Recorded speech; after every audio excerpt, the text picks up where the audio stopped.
I got it completely wrong and said Will Murphy. Shit me.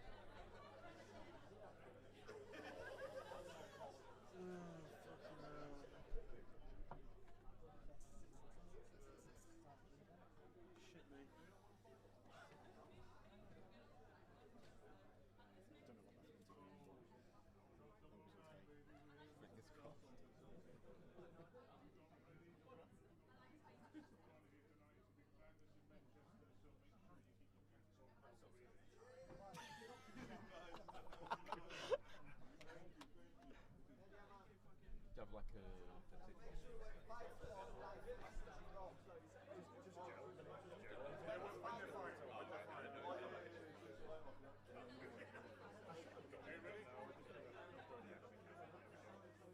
You gone live?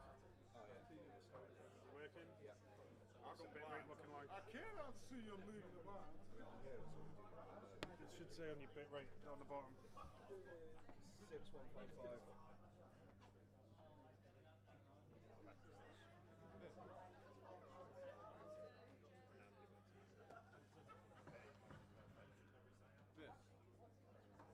Am I doing it or are you doing it with this special camera? Yeah, he's doing his own thing, so if you do it. What's going on, bro? Yeah, it's fine.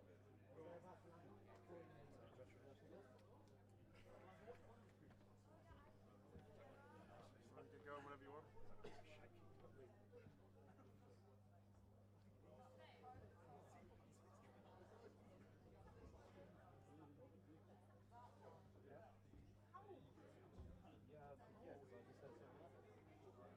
We get started.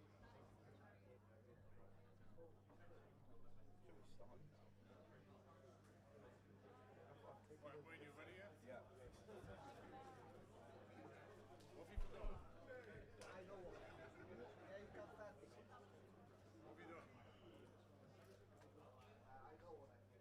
Okay. I'm ready. When are we ready? Right, let's start. Come on, let's go live. Yeah, it's fine. Live now. Yeah.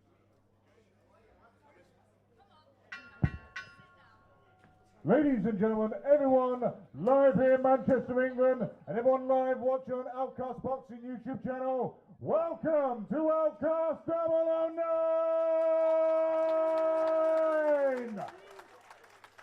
We are live and we are here in majestic Manchester, England. We have got an amazing card here tonight, ending off with the first ever heavyweight championship fight, the inaugural Outcast Heavyweight Championship between Vim Yonk and Lewis the Alpha Smile, Manchester's own.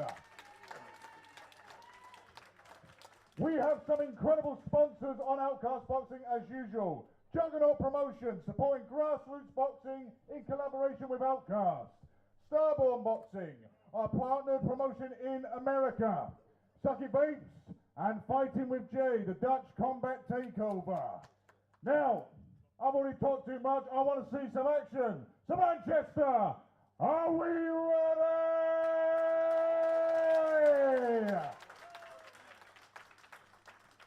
We start with 3 2-minute rounds in the welterweight division. Introducing first, fight on the right side of me in the blue corner, we have Ben Murphy. And here we go. Welcome to Outcast 009 Madness in Manchester. We're starting off with the welterweight bout.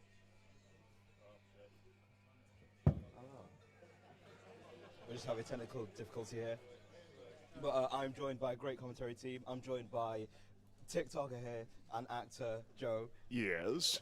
Otherwise known as a talking Ben guy, but I promise I've got more qualities than that. So I'm rooting for Ben today. And we also have, everyone knows him. We've got Owen as well. How are you doing? Yes, hello. I'm very good. I'm excited for the first ever Outcast MMA fight. It's going to be incredible. Obviously, boxing is Outcast thing, but they're starting MMA today. I'm super excited for it. Once again, we are having some technical difficulties, I believe, with the walkout song. There we go. Oh.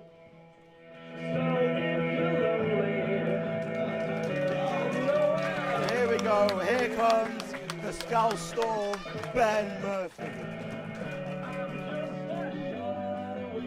Come Obviously, on, Ben. making his debut.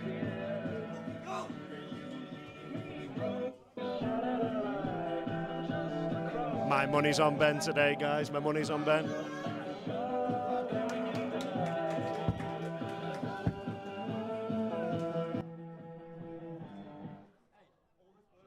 Years old as well. And now, ladies and gentlemen, introducing his opponent, right down the red corner, Stephen Murphy! Stephen Murphy. We've seen him before. We saw him on Outcasts number 6. He is looking for a shot at redemption. He's walking out to the same song. He wants to get the people familiar with it. What a fight this is going to be. The crowd is loving this. Stephen Murphy flying in from Northern Ireland, Belfast. What a tune as well. Come on. Great tune.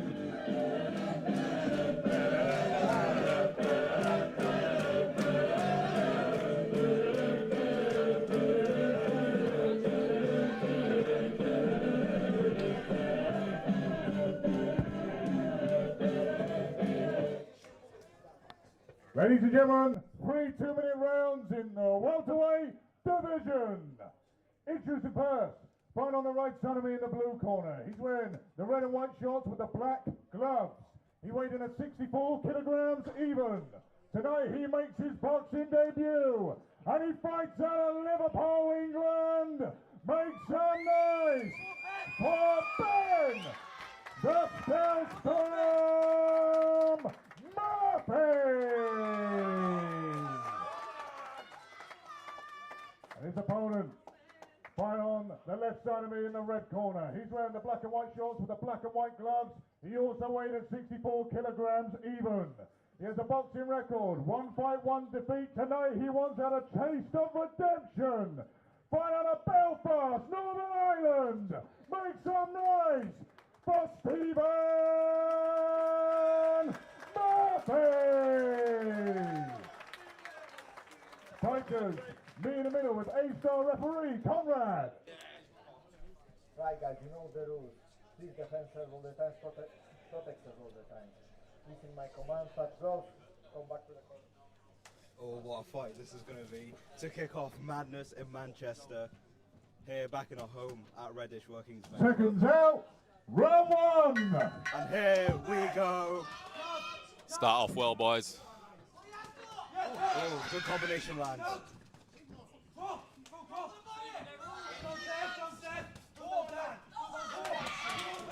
Ben putting the pressure on early. Ben swinging some big combos early.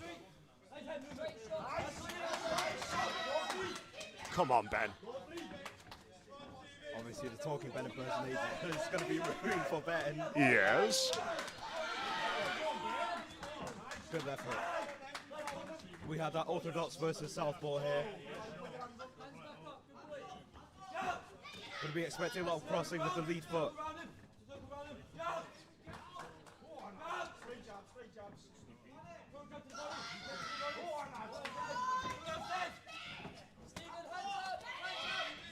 The corner of Stephen telling him to put his hands up. Obviously, we know he has a really good guard as well. We saw that against Thomas Kelly going the distance.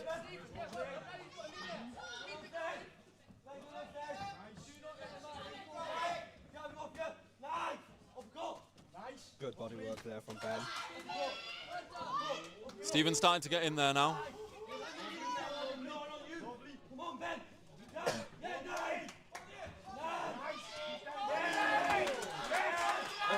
Ben's putting on the pressure once again. I'd like to see him mix up to the body, though, Good left hook. just to get Stephen thinking about something else, and then the guard might drop and he can get those hooks that are landing mainly on the guard. You can get him to land to the head a little more.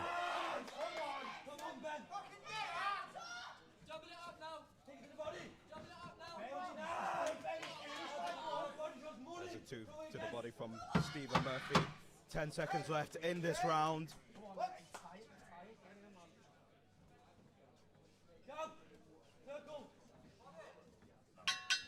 And that is the end of the Strong first round for Ben. Strong round for Ben.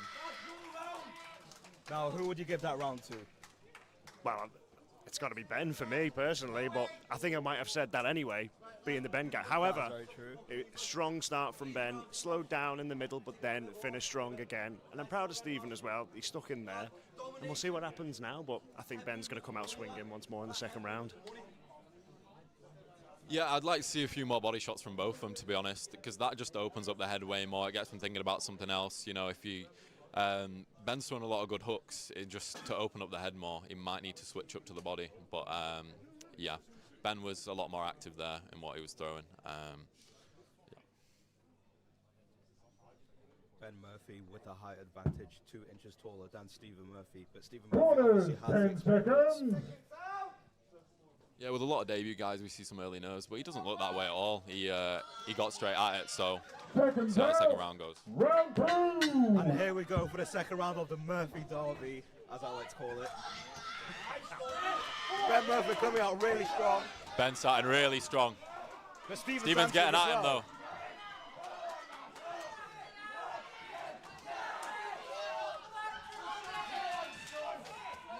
Oh, that big right hook got through.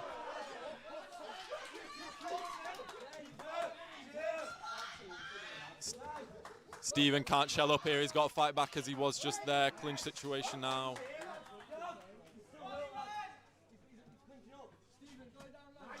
Oh, there we go. Murphy working the body. I think I heard his coach talk about the body as well, as you said, guys.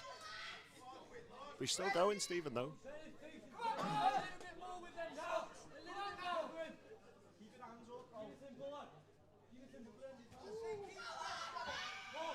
You can tell both fighters are pretty tired right now. There's another 3 minutes of this fight to go.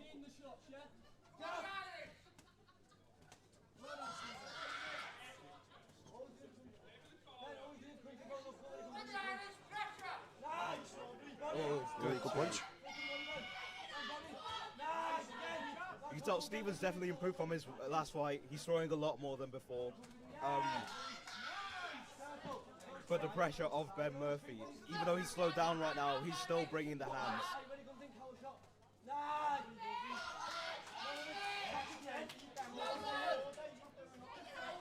Yeah, looks like Stephen's just trying to get on the inside here.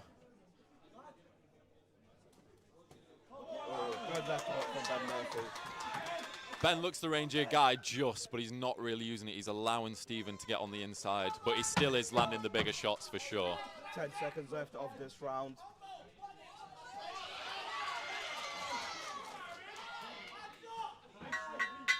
And that's the end of the second round. Both looking pretty tired as they walk back to the stool.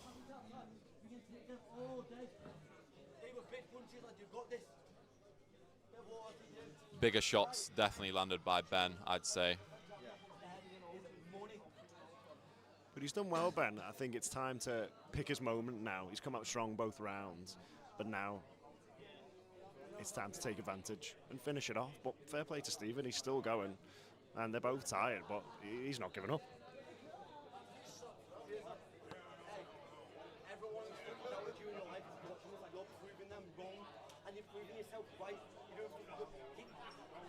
Great words from the corner of Ben Murphy there, proving everyone wrong. Obviously, Stephen's been here before. Not many people are going to know Ben Murphy. Corners, But he's 10 doing a great job. seconds. Ladies and gentlemen, make some noise for the third and final round.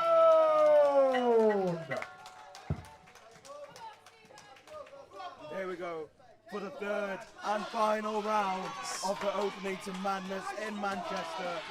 I'm no judge, of course, but I think Stephen needs a finish here. He does. But Ben Murphy is bringing the pressure. Big right hand lands. Big hooks there, got through.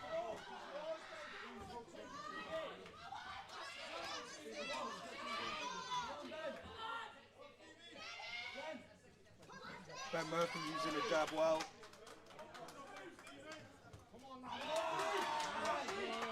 Oh, big left hand. Stephen does fire back, he just doesn't land enough when he does fire back. I feel like there's a bigger focus on defense from Stephen than there is offense. But in this round, he really needs to put it on him. Yeah, he needs to make a statement now, doesn't he? Good work in the clinch. Strong from Ben again. Oh, good up. Oh!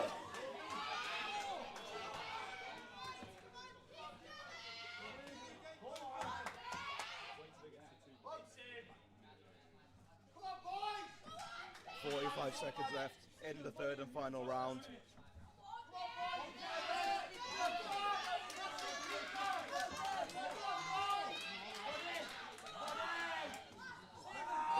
Good work there. Ben going to the body and then the head.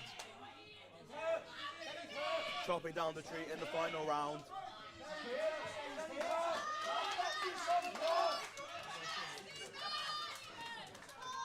Steven's got to empty the tank now. It looks like he's trying to. Just how much has he got left in him? He's just walking into a lot of these exchanges with his hands glued to his head, which obviously you've got to defend yourself, but he's looking down as he enters exchanges, which is never good.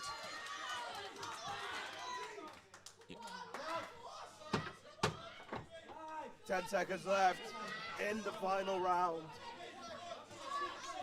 10 to go. It's looking like Ben Murphy's fight for me, especially with a great end to the round. And that is it.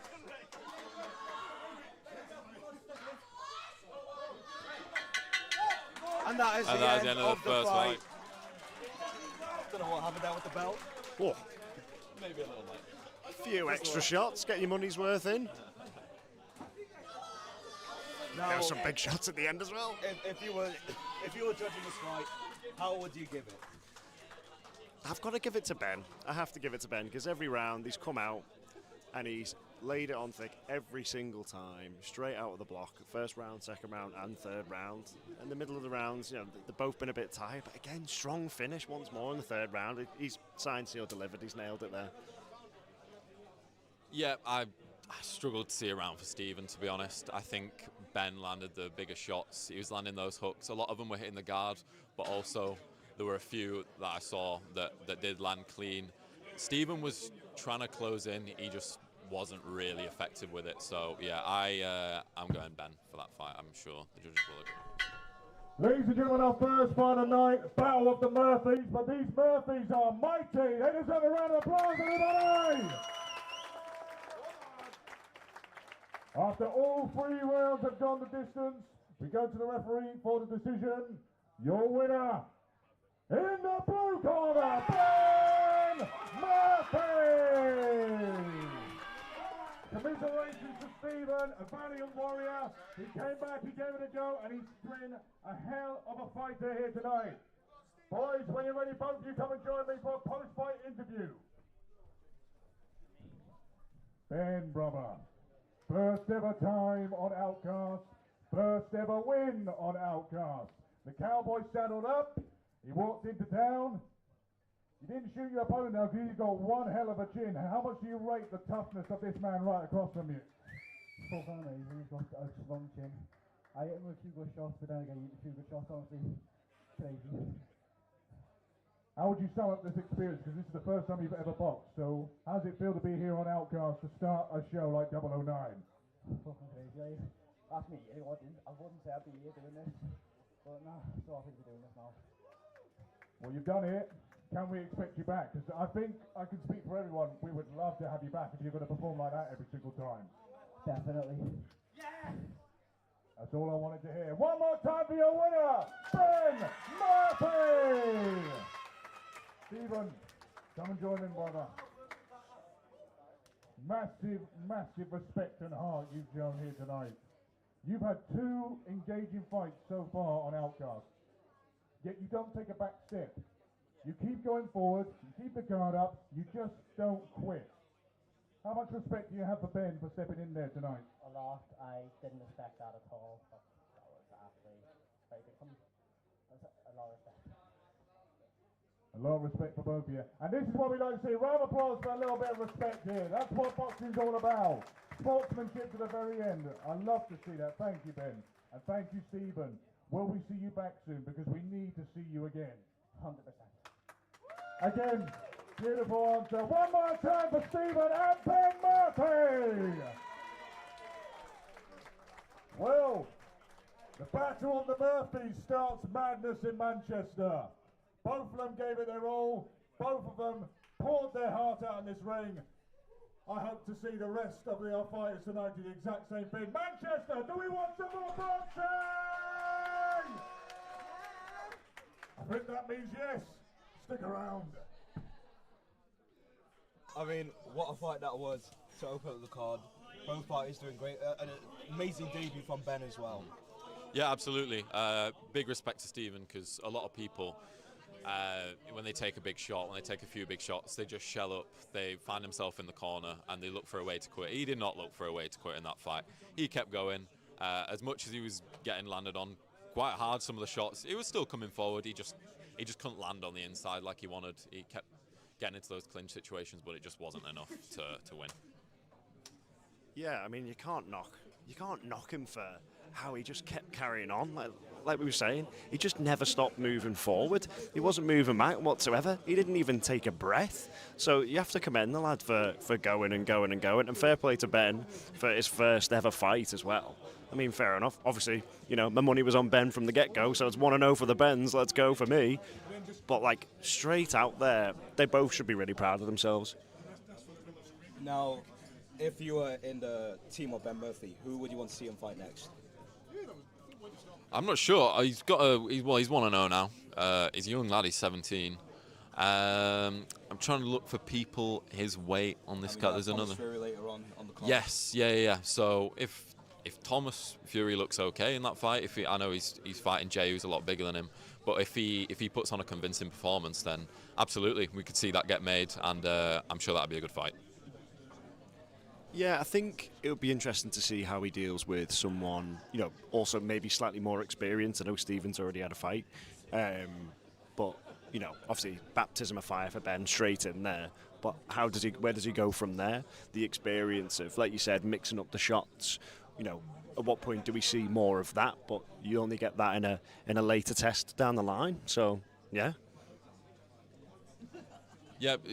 Keep training. Could see him on the October card for sure. And yeah, keep going, Ben. We want to see you again. Now, not really sure what the next fight is, but I started the stream a bit late. So I just want to go through the running order. Obviously, we have just seen Stephen Murphy take on Ben Murphy, Ben getting the victory. Next up, we have cruiserweight action. Colin Talents take on Harvey, Heavy Hands Hewitt. After that, we have our catchweight exhibition. Not really sure what is happening, but we have Jay Hummel taking on Thomas Tommy Gun Fury. Afterwards, we have MMA. I know you love that, Owen. Ben absolutely Rogers taking on John O'House. And then we have a heavyweight exhibition. Liam Helen, the cruiserweight champion, undisputed, taking on Ethan GB UK. Then in our co-main event, Chizzy Too Dizzy, he takes on Andy G. Bubba. Now, obviously, we've seen Chizzy a lot of times, but Andy can bring the smoke as well. And then the main event, Madness in Manchester for the Outcasts Heavyweight Championship. Lewis Smale taking on Bim Young. I mean, what do we think of this card? I mean, I can't hide my excitement for the MMA fight. That is obviously my thing. And yeah, no, I'm really excited to see Ben obviously make the transition they're both making the transition from boxing to MMA. And it's a completely different sport. There's grappling involved. I know Ben said he's been training MMA since February. Jono probably around a similar time. I've actually trained with Jono. We trained together a couple of weeks ago. It was pretty even between me and him, to be honest. He's got some good weapons, but I'm sure Ben has as well. Ben, when he boxes, he can sometimes get himself into a brawl, but I think he thrives in the brawl. So I love an MMA brawl. I hope he brings the brawl today, because Jono can absolutely brawl as well. So I'm hoping to see some striking. I want to see a mix of everything. I want to see some takedowns. I want to see how good these lads are, how they've been working on the grappling. And yeah, I just can't contain my excitement for that. Excited for Chizzy as well. Heavyweight main event. This card's got it all. I'm super excited. I probably guess which fight you're excited for. Well, yeah, I'm excited for the MMA fight, but for slightly different reasons, guys. I think we all know that I'll be rooting for Ben. Yes, Mr. Ben Rogers. No, I'm super excited for that. And it was just going to be, it's a first for them. So, wow, it's going to be incredible what we see from them. It's going to be mental. But then I think the title at the end, come on. Oh, I can't wait for it. Honestly, I really can't wait. But it's fight by fight, sorry, should I say. And then we also have Jay and Tom. That's a height difference and a half. 7 inches? That's a lot. Now, obviously, the next fight coming up, Colin Talents taking on Harvey Hewitt, cruiserweight action. How do you think that fight is going to go? I don't know too much about either guy, to be honest. Obviously, Harvey Hewitt, heavy hands, love that alias. I'd like to see that. I would like to see his heavy hands with a KO. Obviously, we want as many KOs as we can. That's the most entertaining part of the sport. When, I mean, bad for the other guy, but when someone gets knocked out, that's what brings in the views. That's what's entertaining. So yeah, it's Harvey's debut. Interested to see how he looks, but it'll be a very good fight. Very excited for that one. Do you think maybe the winner of this will be closer? Obviously, we have the cruiserweight champion later on this card fighting at the heavyweight. Do you think maybe one of those two can go on to challenge him? Yeah, definitely. We'll have to see how they look. If Harvey's hands are heavy, as his alias says, then yeah, definitely. I mean, there's nothing better to put yourself in title contention than a big knockout, and then obviously Colin will be looking for that as well. So yeah, we'll see how they look, and one of them could absolutely fight K5 in the future. We are beginning the next fight in a minute. But yeah, just, carrying on for that fight, I think it's interesting because, like you said about Harvey, does he have heavy hands? We don't know because it is his debut after all. And Colin hasn't had many, well, he's had a few fights, but he also has a KO. So, like you said, that's the fun bit, isn't it? I mean, I feel sorry for people, but come on, that's what we're watching for. That's the main bit. Well, that's what I'm watching for anyway, guys, so...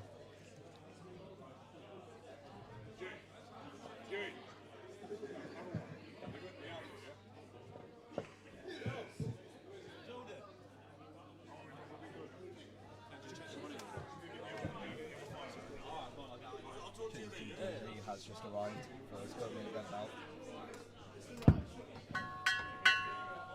Ladies and gentlemen, we move to our next fight of the night. 3 2-minute rounds in the cruiserweight division. Introducing first, right on the right side of me in the blue corner, we have Harvey Hewitt. And here comes heavy hands, Harvey Hewitt making his debut. Obviously, we just had the Peterborough card, but it's a Peterborough lad coming over to Manchester. I mean, what a fight this is going to be. Super excited. Just waiting on him to make the walk. I believe the speaker's done the thing again. It's broken once again. Oh. It's working out. I mean, it's not an Outcasts, it's not difficulty, but here is heavy hand. His hands look heavy. His hands do look heavy. Great corner team with him as well. We're sticking together. We got Jake Forrest in the corner.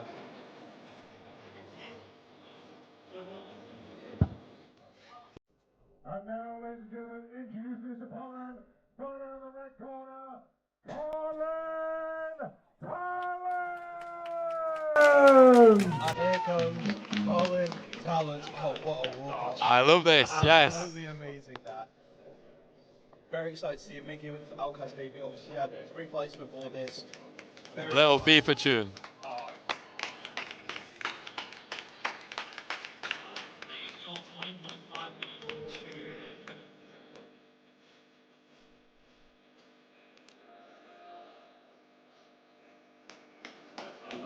I saw Colin give his opponent a little smile then when he was walking out. They sort of gave each other a look, gave him a little smile. We'd like to see that.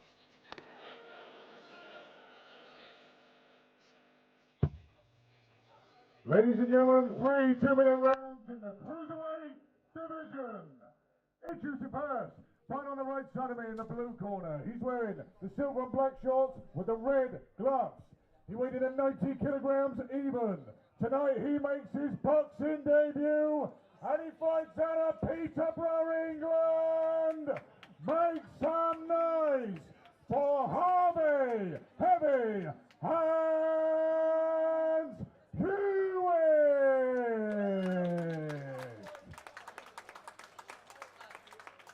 And his opponent, right on the left side of me in the red corner. He's wearing the green shorts with the red and white gloves. He weighed at 86 kilograms even. He has a boxing record. 3 fights, 1 win, 2 defeats. That win is by way of knockout. Final Whip and Show England. Make some noise for Colin T. Talent. Fighters me in the middle with A-star referee Conrad. I just realised. Does Colin have pockets? Listening my command. Touch close. Looks like it. Could be hiding somewhere there. No, we don't do that here. Anyways, That was an intense face-off. Ref's not happy with something. Seconds out, round one. And run There away. we go for the actual start of the fight. Oh, heavy hands. Oh. Colin's coming out strong. Heavy shots from Colin, Swinging Jesus. a lot. Yeah, we're straight into it, aren't we? Might have a brawl on our hands for 3 rounds. Mm-hmm. Or it might not even go to 3. Good 1-2 from Harvey. Oh!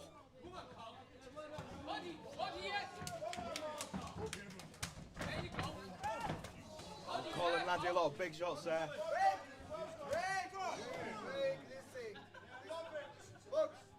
How can you fight in the fire? It's always a big question. When someone sticks it on you, how do you fare? And Harvey's certainly facing this question right now, but he's finding his own here. Some good shots there. Nice hook to the body got through, and the jab got through there as well. I mean, you can tell, even though Harvey's Oh, making swing and a miss he from certainly Colin. looks very technical here. Absolutely. Great movement. Great There we technique go. as well. He's finding his own now. Good shots from Colin, though. I think he's earned Colin's respect now, for sure. Oh, big right hook got through there. Oh, good head movement as well.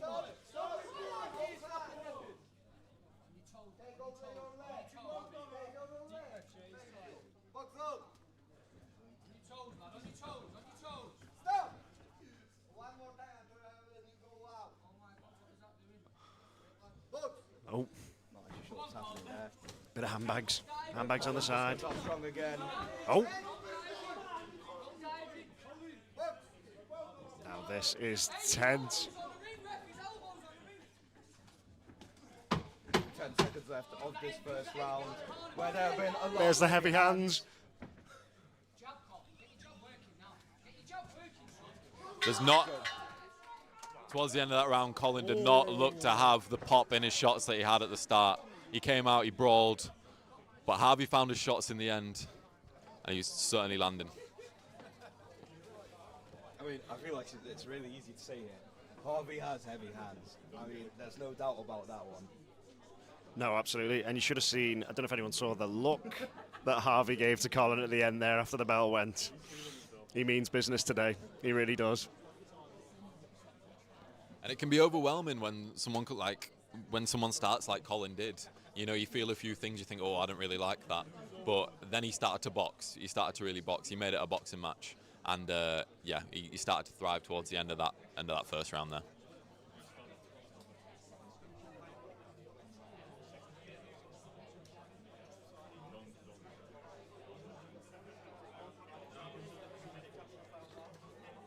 There's a difference as well. Colin's corner are very intense, and Harvey's corner are really relaxed. And I think we saw that at the end of the first round there. Like you said, Harvey started to box, and he really came into the fight. Oh, Corners, this is 10 exciting. seconds. This is a really good fight. Yep, Colin's cornerman looked very animated there. Seconds out, round 2. He wants more from Colin. Nice straight right. Oh! Big shot. And we have a knockdown. That was a big shot. From Harvey, There's the heavy hands. There's the heavy hands. He wasn't lying. amazing shot on the tempo from him. Colin doesn't want to and it's continue. done. He doesn't want to continue. And it is over. He didn't want to continue. The respect between the two of them now. Heavy hands, he didn't lie. That was a great shot to put him down.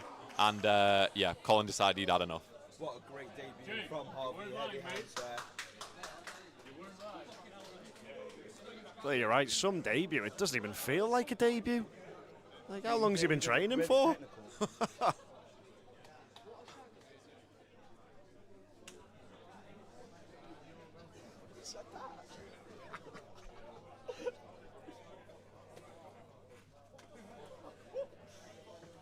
That punch, wow.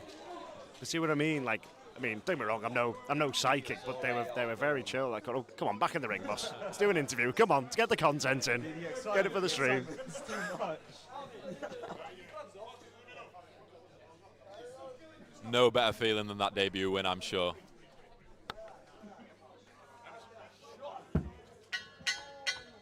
Ladies and gentlemen, on Outcasts, cruiserweight fights are always a classic. However far or short this is, it always is a fun fight. So massive round of applause for our warriors in the ring, please, everybody! Official time of the stoppage, 20 seconds of round number 2. Declaring your winner by TKO in the blue corner, Harvey Hewitt! Commiserations to Colin, boys. Both of you come in. You deserve some time. Harvey, let's start with you. Of course you can. Please take your gum shit up, because I think the whole world wants to hear you clearly for this. Brother, your nickname is Heavy Hands. You are not lying. What a right hook. Bang on the temple. And thing is, it didn't even look properly clean, but it still had enough power to drop him. Is that probably like your trademark shot, would you say? That's like your best shot that you can bring? Oh, my best shot's probably an uppercut. Every shot. That's what Jake's saying. For a reason. Left hand, right hand, whatever hand it is, you're going down. This type of power, when you use it, especially with that right hook, especially high on the temple like that reminds me of heavyweights, and how heavyweights drop opponents in front of them. Would you ever think about going up and see maybe if you could challenge the heavyweights of Outcasts? I want to go back to MMA, if I'm going to be completely honest. I miss my MMA fights. We have got one this evening as well, so if that was a success and you wanted to come back to Outcasts, you would want it to be MMA, correct? 100%. But then again, congratulations, a boxing win for you tonight, a boxing TKO. One more time for Harvey Hewitt, everybody! Power personified in that cruiserweight clash. Let's hope the same goes for the next one, and then the next, and then the next. You're going to love this card as we go along. Don't go around, guys. He wants to do some MMA. Sorry, go on. Yeah. I mean, we're kickstarting Outcast MMA with a fight in 2 fights' time, Ben Rogers versus John O'House. But, I mean, let's talk about that fight. It was a great TKO victory for Heavy Hands. Harvey Hewitt landed clean on the temple. I mean, that was just amazing to see. Absolutely, yeah. He just started to sort of get into his groove towards the end of the first round, and I did think a big shot was coming. As Jody put it perfectly, hit him right on the temple, put him down, and I think Colin had felt enough at that point. Obviously, we don't know. He could have had his reasons for not wanting to continue, but yeah, great fight. Speaking of the devil, and I shall appear, mate. But wow, Yes. I'm very impressed with that. Because as I interviewed Harvey in the ring, you hear what I specifically said? I said, that did not land clean. And it didn't. It was a graze on the temple with that right hook. If that landed more clean, I think we would have seen a flat-out cold knockout that we haven't seen since 003. But incredible win for Harvey. He said he wants to go back to MMA because that's where his grassroots lie. He doesn't do much boxing. He does more like the grappling, the wrestling, submission style. But at some point, unbelievable power. How did you see that first round going, mind you? Be honest with me.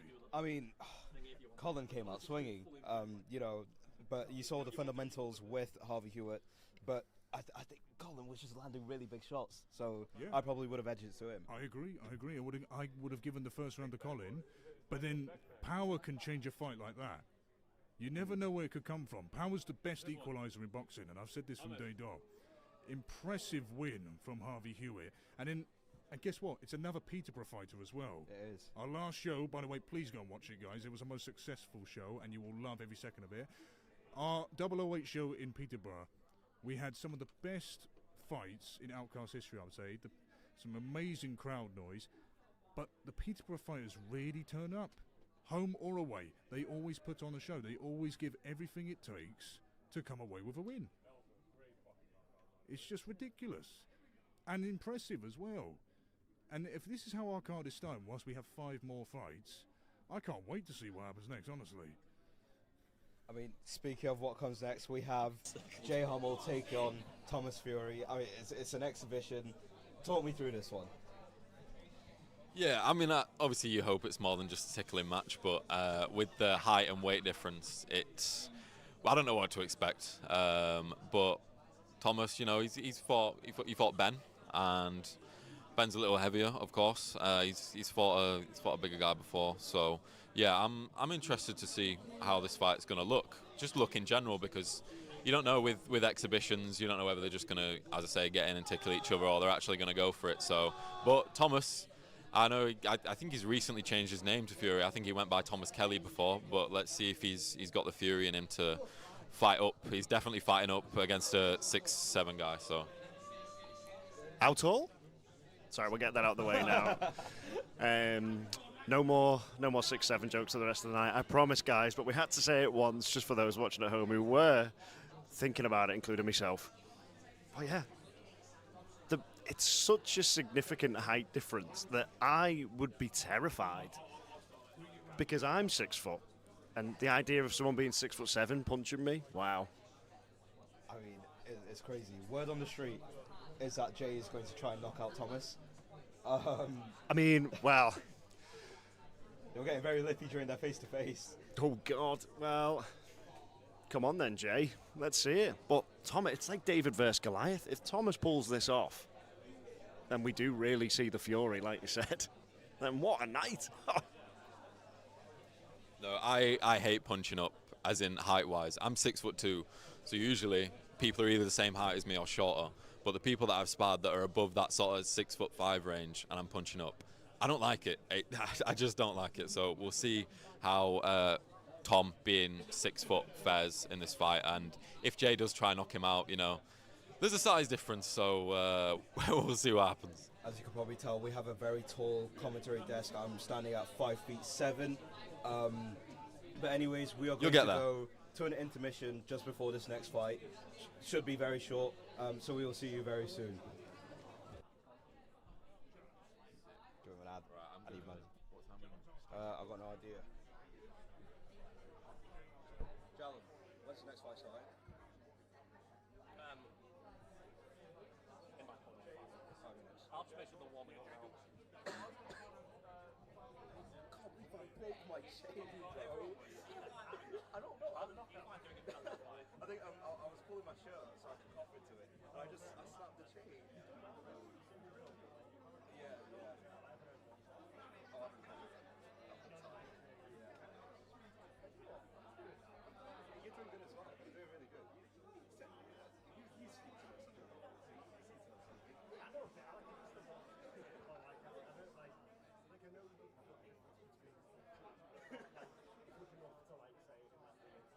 Hey, any knowledge is good knowledge. That's all I see. Just trying to keep up the vibe. We don't have the seniors, you know. Now they're looking around.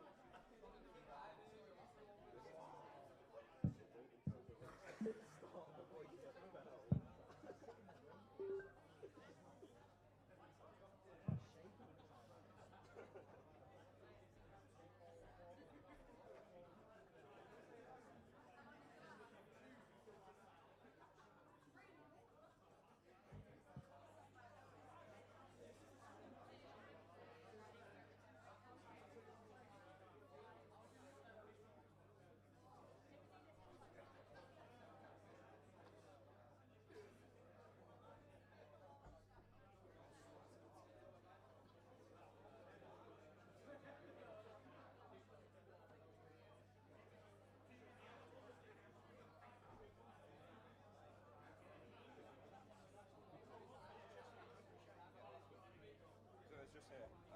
I'll just stay stood over there so that you guys can do the MMA.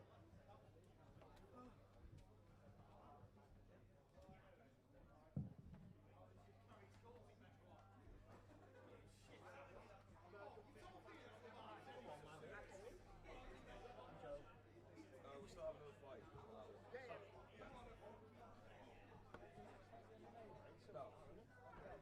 Next one.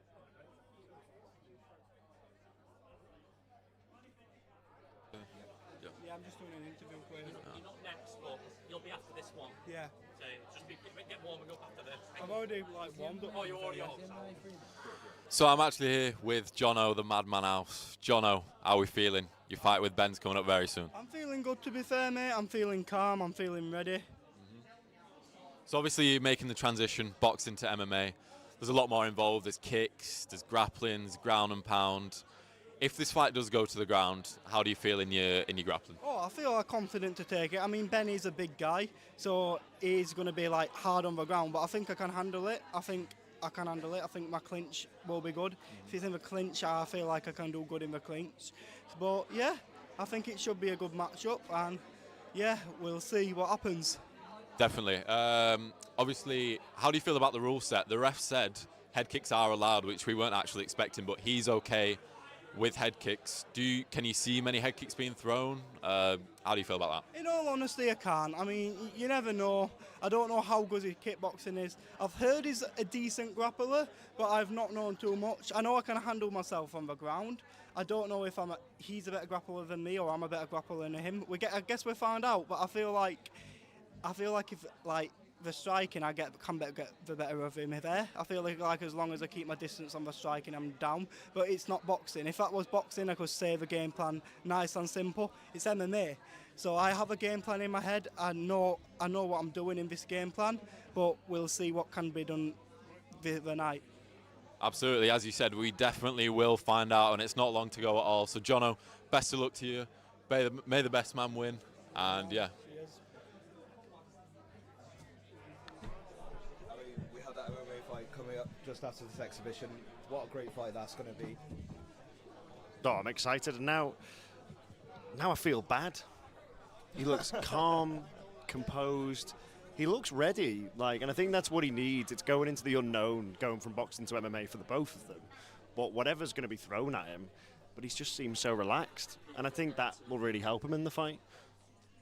As someone who's known Jono for quite a while now, he's had a lot of fights, and he comes into these. He comes in confident to most of them. So he's called the Madman because he takes any fight. That's what he told me. He's a madman. So yeah, we'll see how he fares against Ben Rogers. Obviously, Ben Rogers is a staple character on Outcasts. He's taking on a challenger. It's not an easy fight for either man, and I'm just super excited to see some MMA. I love MMA in the ring as well. It takes me back to the Pride days. Obviously, I was a bit too young to watch it when it was Pride, but I've obviously watched all the highlights. MMA in a ring, absolutely love it. We are now joined by Jake Forrest. Obviously, you were cornering Harvey just then. I mean, we will say that was a great knockout from him. What was the game plan going into that? To be honest, I didn't really have much of a say in the game plan. If I tried to say anything to him, it's shut up, let me do my work. But my missus was in the corner with me, and she goes, "Do you want some water?" He goes, "I'll tell you when I want water." It was his night, and God, he made sure you knew about it. But do you know what? Fair play to him. Yet another Peterborough fight. I'm going to start a talent agency for all these Peterborough fighters. I think I'm going to retire and I'm going to start promoting all these Peterborough fighters because they seem to be better than me. I mean, Jody was saying that the Peterborough fighters always bring the heat. I want to see more of them, so please do start that agency. Let's go back to Peterborough. On the posh. Up the posh. I mean, whilst you're here, actually, talk about going back to Peterborough. I mean, you've got to main event, innit? But who are you going to fight? Myself, to be fair. I don't know, I'm being really picky with who I fight at the minute because I've had some good fights against some good people, and it's either a good fight that's worth it for me in terms of a bit of money or a belt, you know what I mean, or it's going to be someone who's going to give me some good rounds. So I don't know. We'll see what comes. We'll see what comes. Maybe we can revisit that Liam fight and get that going. Certainly got some great rounds when you main evented Outcast 002, of course. Talk to us about that fight. Do you know what? I can't remember it, to be fair. Can you? Really? Yeah, can you tell me what happened? It was a good minute 45, your opponent was doing very great. Was that long? It was that long. It was that long? Yeah. Wow. Oh, I'm ashamed of myself. Yeah. I'm only winding you up. No, it's good scrap. It was, no, when someone does the talking, you've got to put business to bed, ain't you?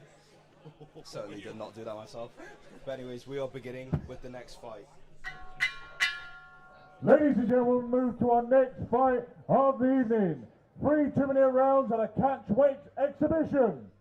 Introducing first, fight on the right side of me in the blue corner. We have Thomas Fury. And here comes Tommy Gunn, Thomas Fury. I mean, he's a welterweight taking on a cruiserweight once again. Do we know why he changed his name from? It's something to do with family. Oh, okay. I thought it could be linked to Tyson Fury. Maybe he was inspired, but full respect. I mean, maybe one day he will live up to the professional Fury names as well. And now, ladies and gentlemen, introduce his opponent, right out of the red corner. He's back, Jay Hummel! For the first time since Outcasts 004, in the main event, we are seeing Jay Hummel make his return. That's the speaker going out once again, and it's back. Walking out to some daylight.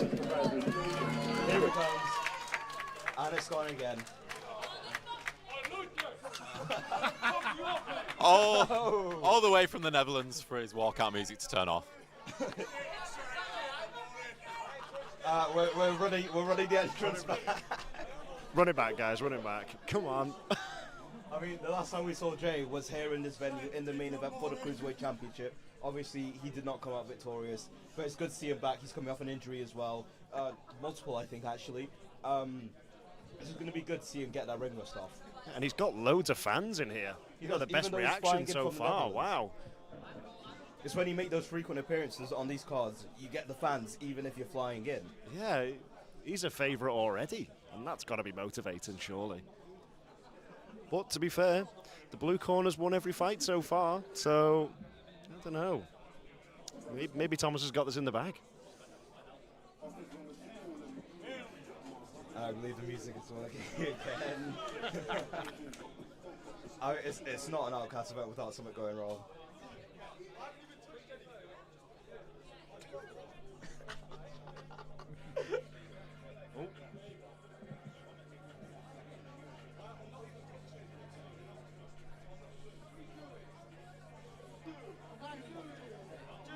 Yeah, you probably would have messed up worse than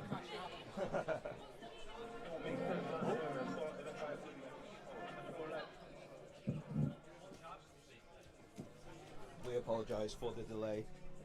Thomas just staying warm with a little bit of pad work there. It can't be nice waiting, you know what I mean? More delays means just more waiting and waiting and waiting when you've already been waiting for the fight to start. So I mean, sometimes that waiting is not good. Sometimes it can mess you up pretty badly. But once absolutely, again, yeah. This is an exhibition. But once you get in the ring, you just want to go. So.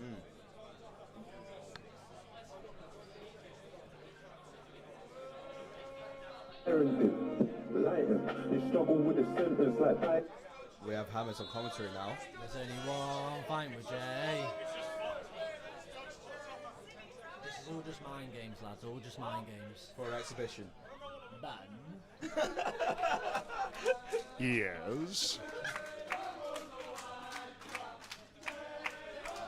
Crowd's turned on him. And here comes fighting with Jay. He's just walking out to the crowd. I mean, that's the atmosphere you get at Outcast events. Nothing like it anywhere else. From hero to zero.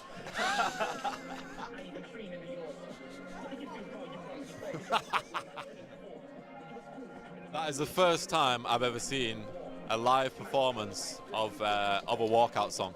We got through the technical difficulties, and yeah, he was happy to be called a wanker there. We have actually had that before with this man right here. He had his ringwall performed. That's incredible. I didn't know that. I wasn't at that event. 3 2-minute rounds at a catchweight exhibition. Introducing first. Fight on the right side of me, in the blue corner. He's wearing the red and white shorts with black and gold gloves. Fighting out of Leeds, England, with a boxing record. 4 fights, 1 win, 3 defeats. Tonight he looks at a chance to sharpen his craft. Make some noise, everybody, for Thomas Tommy Gunn Fury! And his opponent, fight on the left side of me in the red corner. He's wearing the yellow and black shorts with white gloves. He has a boxing record, 5 fights, 2 wins, 3 defeats, one of those wins by way of knockout. Tonight, he fights for Almere in the Netherlands. Make some noise, for he has returned, Jay, the Dutch Giant Hummel! Fighters, meet in the middle with referee Conrad. Can I just say, Jay is so tall that he's messed up the lighting. That's how tall he is. That's incredible.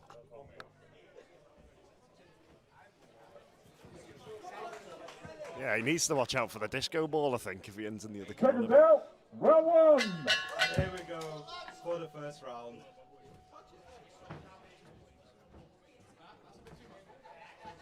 The corner of Jay Hall saying that is a bit too much of the first two jabs. Yeah, Thomas is just looking for his way, and obviously against such a reach disadvantage, you just have to find your way past the jab, which he's trying to do. He's moving, and Jay is just sticking behind his straight punches early on. Thomas Fury's previous fight being on the Peterborough card earlier this month. I mean, you can see he looks a lot better than he did in then, even though it's only been a couple of weeks.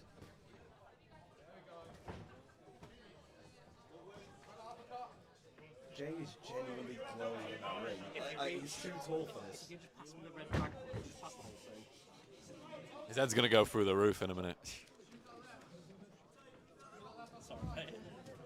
Now, compared to the previous exhibition that Thomas had when he was taking on Ben, there was a lot more drinking around there. But you can see, I mean, he's taking this one seriously. Yeah, he wants to win. He wants to win.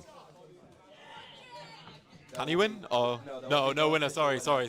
He wants to do well, and he's got some body shots in there. There we go. He gets on the inside. Maybe shouldn't dip his head as much, but I'm prone to doing that as well. Jay landed an uppercut in there. A reminder of the height and the weight difference. Not sure how this fight came about, but we're here for it. It is Outcast Boxing. After all, we do things differently.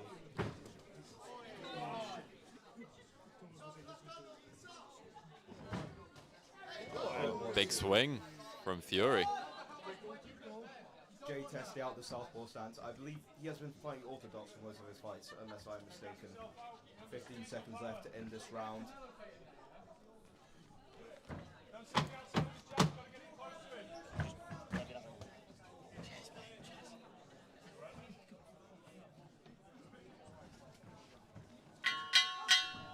And that is the end of the first round of this exhibition. I mean, clearly they're both trying to show off, show that they're, or not really show off, but show how technical they are now. Yeah, you can tell it's an exhibition. It's certainly not started like the other fights on this card did, with big swing and misses and big swing and lands, but yeah, you can tell it's an exhibition. Jay just sticking behind that jab. I think you said it's a stance switch for him, so maybe he's just testing out the southpaw stance for himself. And yeah, I think Fury's game plan is pretty clear. He's trying to get on the inside, land some body shots, but he's dipping his head, which makes him prone to uppercuts, and Jay did land one of those, but certainly not with full power. I don't think there's much going into these shots, but yeah, we'll see how round two goes. Corners, 10 seconds.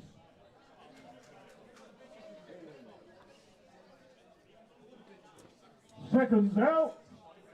Round two. And here we go for the second round. The corner of Thomas Fury holding for body head. And you can see there, Thomas already working the body. Got Jay on the ropes. Yeah, some good shots in that. The crowd's actually giving you advice here.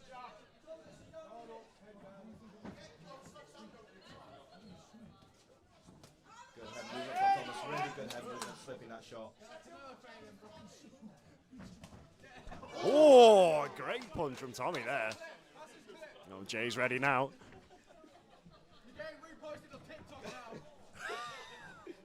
I'll repost it as well, guys. Don't worry.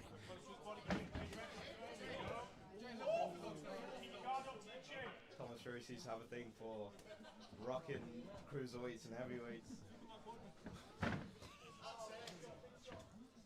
Yeah, it was a nice one too. He landed there. Probably his best shot of the fight. He just needs to mix it up. You know what I mean? They're having a little play around. Jay, at the start of the round, invited him onto the ropes. Maybe just to see what he was about. But yeah, he's fighting up and he's done all right so far.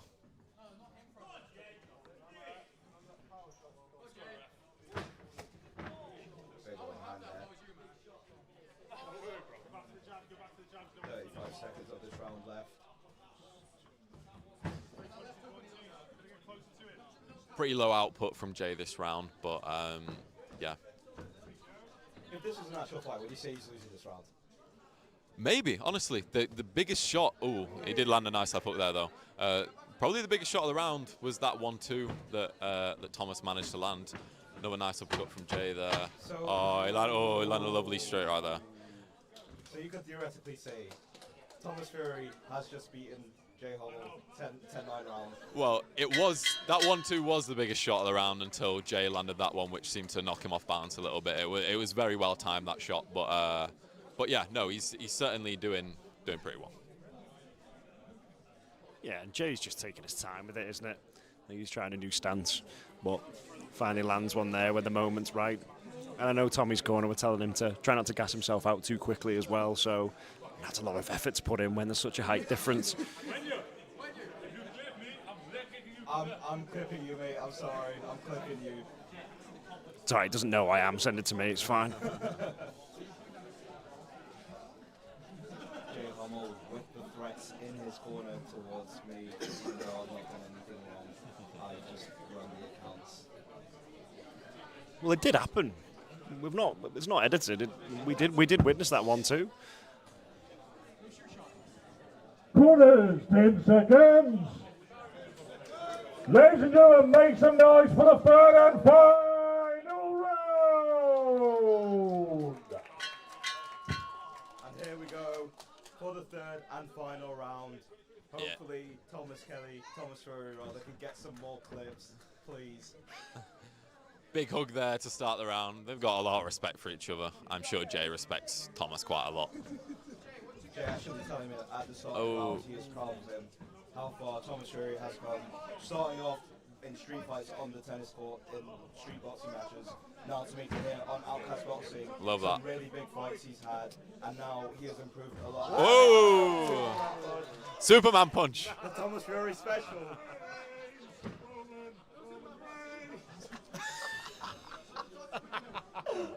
That's what we love seeing these exhibitions. Thomas might take his head off.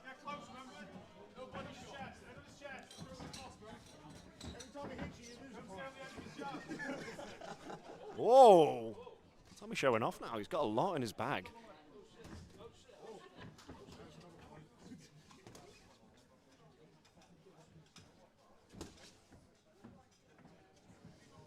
I think something I've picked up personally is that the stamina of Jay is a lot better.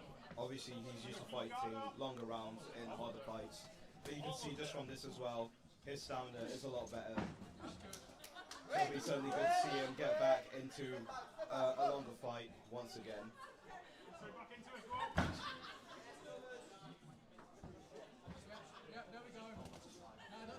Good shot to the body.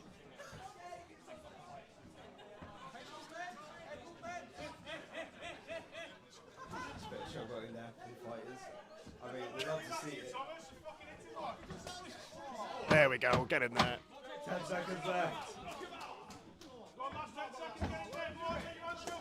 Oh, he's on the ropes. And that is the end of this exhibition. The towel has come. Towel after the bell. I mean, realistically, theoretically, if this was an actually sanctioned sport fight, I believe Jay would have lost that. Maybe it's time for him to hang up the gloves. Yeah, that's being a goalkeeper. Thomas Fury, give him the title already. The heavyweight title later, even though he's a welterweight, that's what I want to see. Yeah, I don't think Jay will have burnt many calories in that fight, to be honest. Didn't break a sweat, but he was letting Thomas work. Respectful exhibition. Hey, there we go. There we go.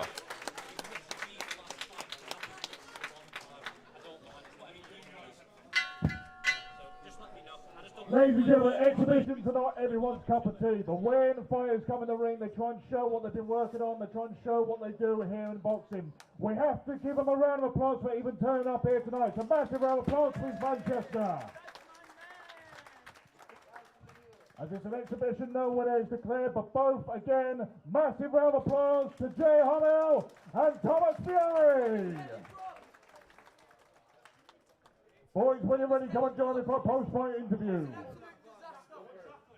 Both of you come in. Jay, Thomas, face that way for the camera, boys, but Thomas, you on the last show, didn't go your way, but we feel like when you have these exhibitions, because you've had one before, when you come back from them, you learn a little bit more, you get a little bit better, and that last time, When you came back from that, you got your first win.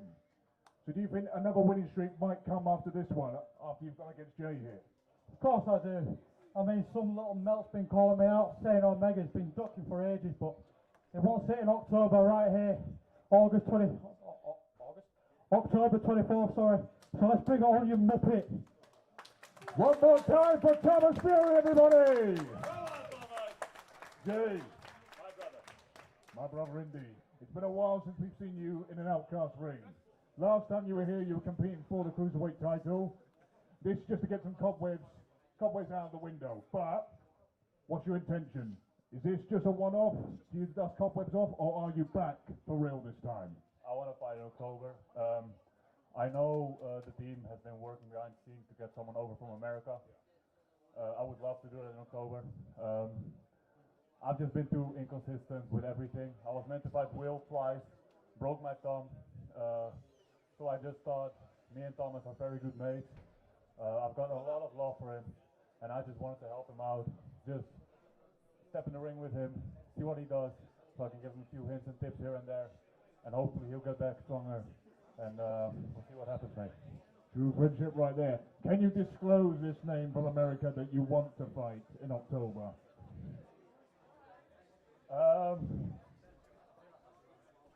Coben. I know you wanted to come over to the UK. I know you've been saying you're dropping in weight, but if you still want to fight at cruiserweight, we've got a few Americans coming over. I know I'm not English, but I would like to represent England together with the Netherlands to fight you in October. Let's see what happens, mate. Jay, you've been here for so long. You came here on the second ever show. It feels right to have you on the 10th anniversary show of Outcasts, and to represent England, there's no greater honour, and it'd be my pleasure again to announce you out, as always, my friend. Shout out to Outcasts, shout out to everyone behind the scenes, shout out to everyone who came out. I always feel the love every time I come over to the UK. I know everyone supports me every time, and I really, really, really appreciate that. Big up all of you. One more time for the Dutch Giant, Jay Hamel! Well, interesting exhibition. Both fighters getting stuff off their chest, both also trying to work on their craft in the ring. Now, we're going to see the exact opposite on our next one, because it's MMA time. MMA madness in Manchester, baby. I mean, great exhibition that was. Obviously, Jay talking about wanting to fight an American. I mean, it's going to be great to see him back, isn't it?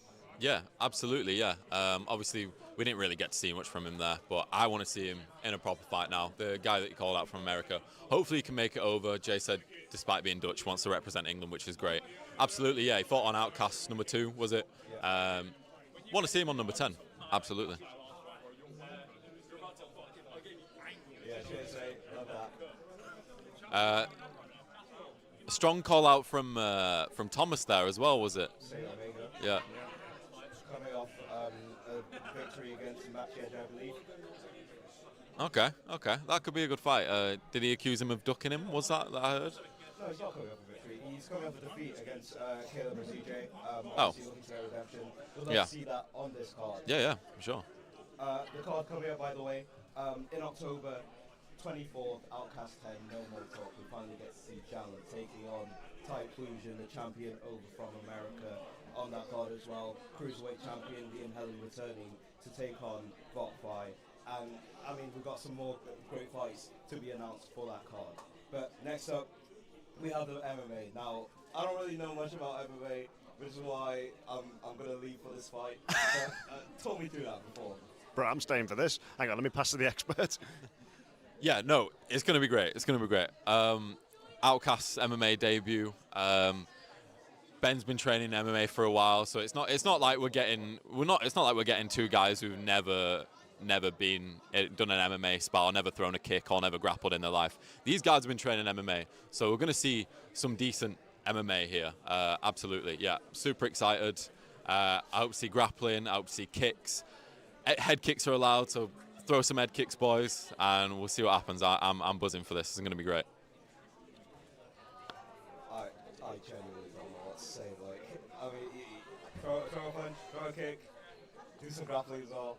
Punches, kicks, knees are allowed, no elbows, but yeah, you might find that someone gets taken down and the guy that takes him down, hopefully not, but it can happen in MMA that the guy just lays on top. The referee tries to stop that if there's too much stalling going on and the guy's just laid there not trying to advance position. Hopefully that doesn't happen in this fight, and I'm sure it won't with two strikers in the ring. But yeah, the referee can stand them up if that is happening. But yeah, all you need to know is that they can kick, they can knee to the body, they can punch, smaller gloves, they can take each other down.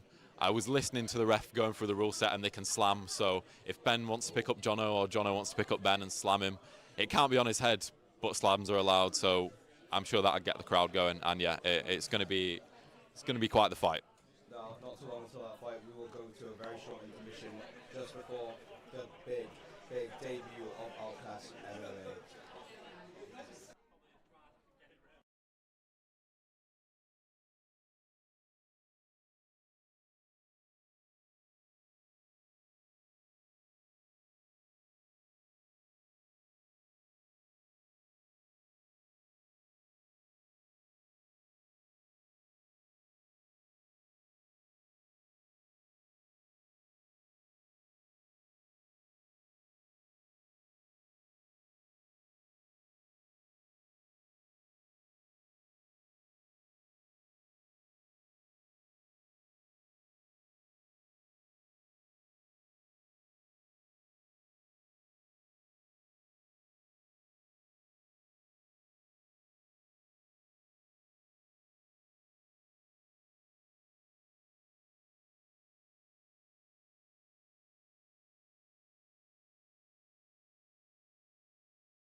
Bama was the old promotion that's now, it's not a thing anymore, is it? No, it's not a thing anymore. No. They had some great fights in there. They had lots of Alex Reed. Yeah, Tom Aspinall fought on Bama. Tom Aspinall, Tom Duquesnoy, Paul Bailey. Yeah. Obviously, again, another old school name I've just thrown out there. No. I know Paul Bailey is. Can't forget Paul Bailey. Paul Bailey.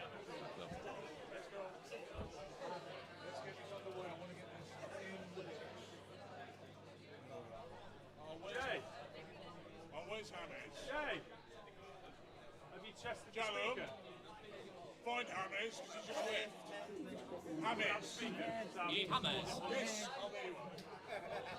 I didn't hear a word of that one. Still fight, or what did he say? I'm boxing now, I'm still trying. boxing now, yeah, so all my old teammates get caught in Ready then? you want? Yeah. So I get some good experience. You're more of a striker then? No, I'm more of a grappler. Oh, really? I'm more of a grappler, yeah. Well, But you like the boxing, do you? I've gone into boxing now. MMA, I feel MMA is a young man's sport. I'm 40 next year. Yeah. I've got a lot of fights under my belt, so I just feel boxing's a lot easier now on the body. Ladies and gentlemen, we move to our next fight of the night, and history is about to be made, because for the first time ever on Outcast, we are going to get some MMA action, everybody! Three-minute rounds of MMA in the middleweight division. Introducing first, right on the right side of him in the blue corner, we have Jono House!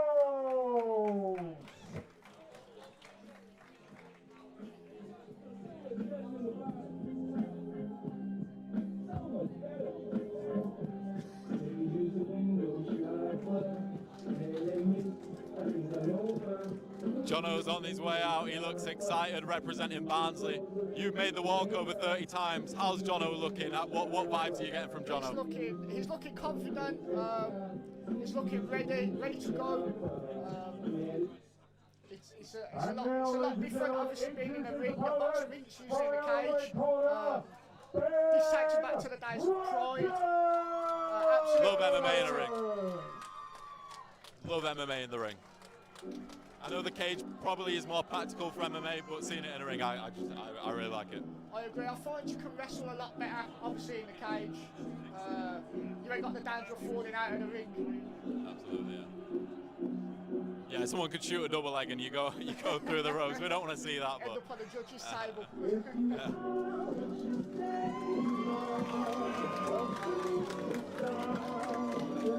What a tune from Ben.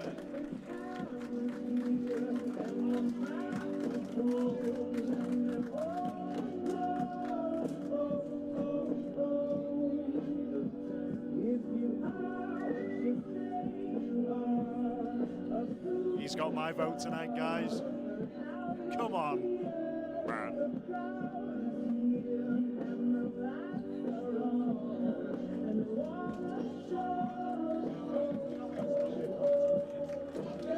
if my opponent walked out to this, I'd be jealous that it wasn't my walkout song. This is a great walkout song. Sean O'Malley obviously did it at the White House. That was impeccable. And yeah. Ladies and gentlemen, for the first time ever, MMA action on Outcasts in the middleweight division. Introducing first, right on the right side of me, in the blue corner. He's wearing the red with Union Jack shorts with the blue and black gloves. He weighed at 81 kilograms even. Tonight he makes his MMA debut and he fights out of Barnsley, England. Make some noise for Jono, the Madman House. And his opponent, right on the left side of me in the red corner. He's wearing the orange shorts with black and red gloves. He weighs at 83.5 kilograms. He's also making his MMA debut tonight on his birthday. He fights out of Leeds, England. Make some noise for Ben, the Juggernaut Rogers. Happy birthday, Ben. Happy birthday, Ben, indeed. It is crazy fighting on your birthday. It is very crazy. Hopefully it brings him some luck. It's better than working on your birthday, I get. They both look ready. Here we go. Early low kick from Ben. I see another hard low kick. House has got to And start he's putting the checking pressure them on leg Jono kicks. here.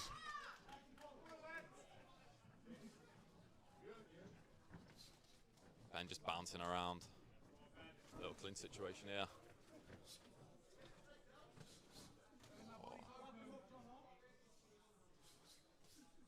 Oh, great combination that ended with a kick there from Ben. House is taking it well though, responding.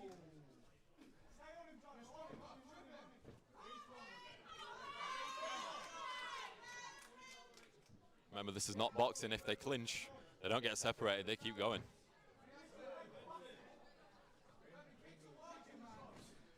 I do feel like House is backing up a little bit too much. Yeah. He's open for a takedown there. We need to see Jono answer back here. Ben's landing some big body shots, mixing it up. Oh, huge shots from Ben. And a takedown. Oh. Jono grabbed the ropes. You Great can't do defense that. from House with a rope Yeah. grab. Oh, he's got the neck. He Oh, jumps the shot guillotine. guillotine. Oh, Shot the guillotine. Jono taps. Ben Rogers by first round submission. What a debut. He grabbed the neck and jumped it. What a debut. Oh my. He flew. No mercy.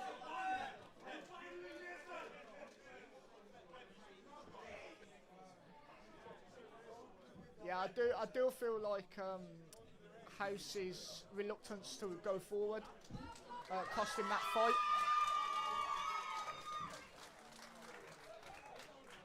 Yeah, Jono just wasn't answering to the shots enough. Ben was mixing up body head, and then as soon as he had him backed up, he thought, I'll jump the gilly, and he did, and it worked for him. Yeah, Ben clearly had a solid game plan coming into this. He knew where he was strong. He landed some heavy low kicks as well, and we're singing happy birthday.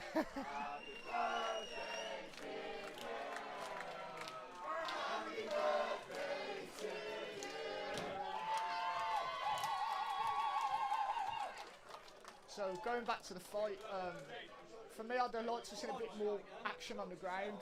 Being a grappler, ex-grappler myself, I favour the ground game. It would have been nice to see a bit more action on the ground. Definitely, and with it, but obviously both MMA debutants, but I think when Ben snatched the neck and sort of jumped the guillotine, if it's your MMA debut especially, that can cause panic, and I think Jono might have just panicked. You know, he felt himself, he's a boxer, he felt himself go to the ground, he felt a bit of pressure on his neck. Could he have fought out that choke? I don't know how tight it was, but yeah, I think it might have just caused a bit of panic from Jono when Ben jumped that guillotine, and his initial instinct was to tap. Yeah, absolutely. Like you said, with it being your debut, when you're in a position you haven't been put in before, you panic. So I do think it might have been a panic attack. Only Jono knows how tight it was.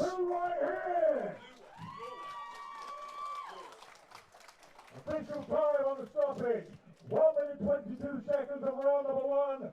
Declaring the winner by submission, Ben the Juggernaut Rogers! Congratulations to Jono. He made history his night for stepping in MMA with 10 here. Boys, when you're ready, come and join me.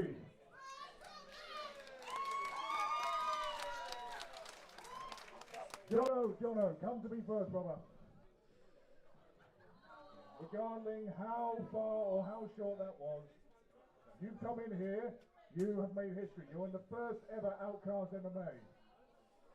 How much training did you put into this? Because it's a lot more different than boxing. There's a lot more fundamentals, a lot more dangers. I put a lot of training in. I'm not, at the end of the day, I'm disappointed, but credit to Ben. He's been grappling longer than me, and obviously, I am used to grappling, but not as much as he is. And I just also want to say, yes, I lost, but I've come a long way since life.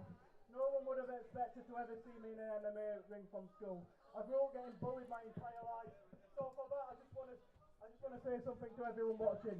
If you're right, don't have any belief in yourself and scared, anything is possible no matter what. I know I didn't win, you win and you lose in life. So I just want to say, well done to Ben and everything. Great words from Jono there. Absolutely inspiring words there. And you know, it takes balls to get in there. Come here. It does, especially with this sport. I can see it doesn't take a detective to figure out this meant a lot to you. On your birthday as well. 1 year older, 1 MMA win more. Higher. Well done, brother. Sum it up. Try and sum up the emotions. Are you not entertained? Are you not entertained? I've been training since February. I swapped into MMA. And the training has just taken me so far. I want to thank all my coaches at IMA, Liam, Mateus, my sparring partners, Jermaine, Dennison, everyone, all you guys. I would not have been able to do this without you. So shout out to IMA Leeds. Well, I've been working for this for the whole year. I don't know what's next, to be honest. Oh, means a lot. You've been a constant character at Outcasts, Ben. Similar to Jay earlier, you've been here from the second ever show. Do you think we will see you for the 10th anniversary in October? Do you want to be on that card? Absolutely. Outcast is my home. I will be back for the anniversary. What is Outcast without me? I'll tell you what Outcast is without you. It's very dull. That's what it is. But everyone here, including myself, thank you for all the memories, all the heart, all the drive and everything. So, because of that, as it's a special day, I think we need to sing it one more time. All together! Happy birthday to you! Happy birthday to you! Happy birthday, dear Ben! Happy birthday to you! Hip hip! Hip hip! And one for luck! Hip hip! One more time for Ben the Juggernaut Rogers!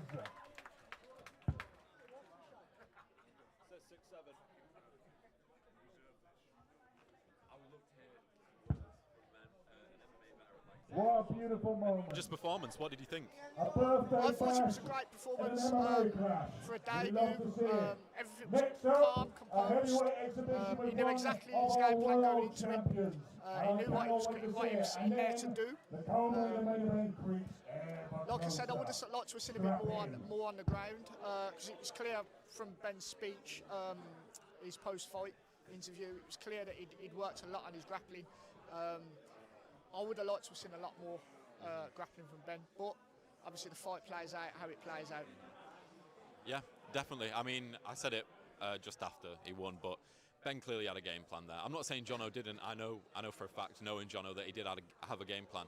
He just couldn't really execute it as he would have liked. I think Ben's boxing ability really came in handy there, and not that Jono doesn't have boxing ability, but he mixed in the kicks as well. He just looked more natural in there, I think, and then obviously he jumped the ghillie, which is great to see for entertainment. So yeah, I would like to see Jono return, maybe in boxing. If he wants to do an MMA fight, another MMA fight, absolutely. You know, he might be more determined to do an MMA fight now, but I want to see Ben in MMA again. I think he could really find a home in the sport. I agree. Ben in MMA, absolute quality. Maybe Outcasts can do an event in the ring cage at some point, and we'll actually get to see some cage work as well.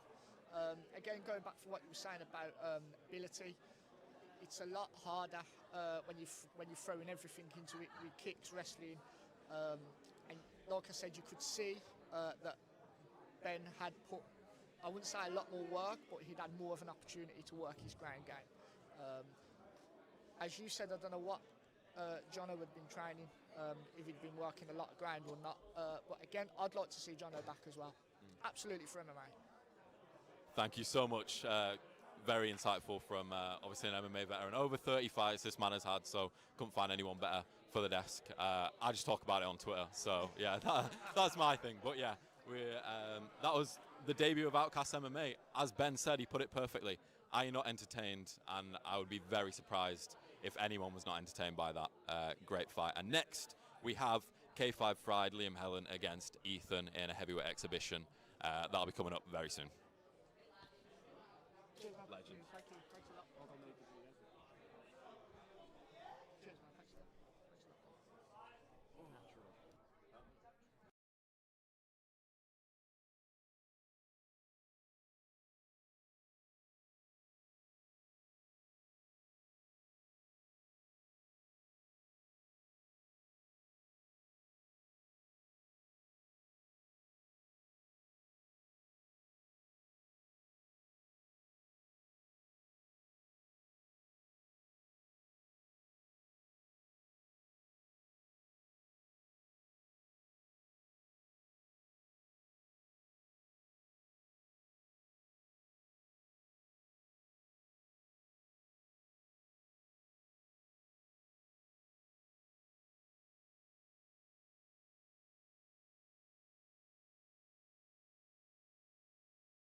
since the first one?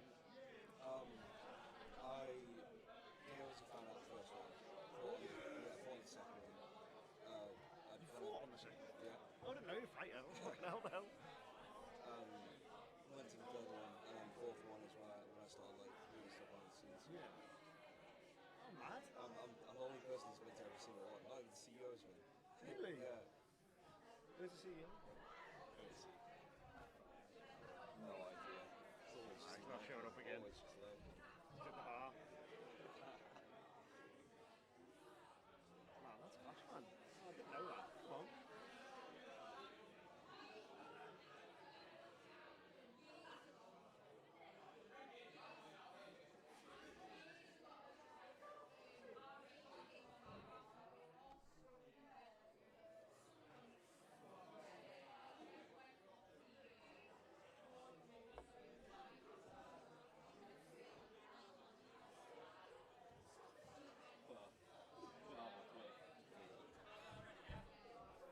He was.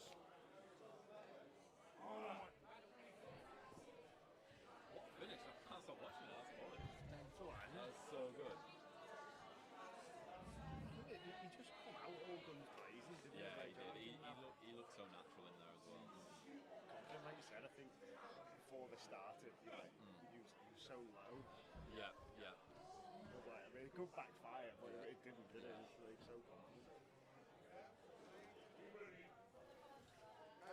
Oh, he's in.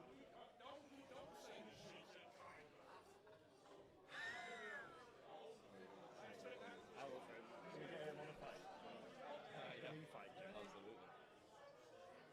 Who's the worst fight? Yes. Yeah, again, he's fucking piece of shit.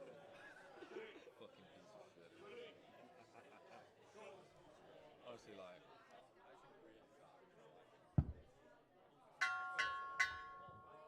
Ladies and gentlemen, we move to our next fight of the evening. 3 2-minute rounds as a heavyweight exhibition. Introducing first, right on the left side of me, in the red corner, we have Ethan Sambi! And here we go, we are back with a heavyweight exhibition between Outcasts undisputed cruiserweight champion Liam Helen and the GOAT Ethan GBUK, aka Ethan Smith. Are the speakers actually gone again? Fantastic nickname, by the way, McLovin. It's great.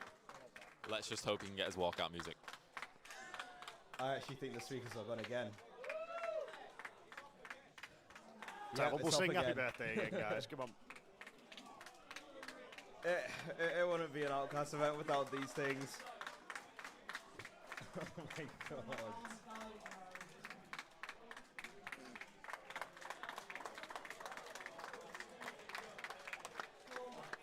Also here, just a reminder, 24th of October, Jalem versus Ty Plesion. Make sure you tune into that.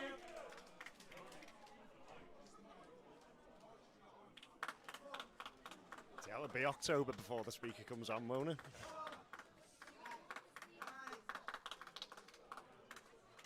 Oh, the ref's genius, sorting that's out. really The ref's sorting genius. out.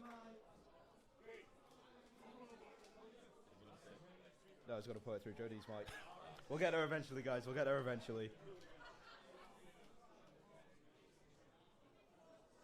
I just want to really fucking do it just for fucking music, not for fun.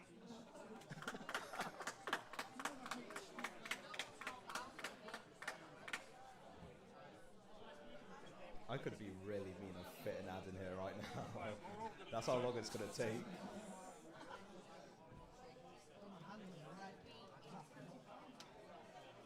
Such a fucking win.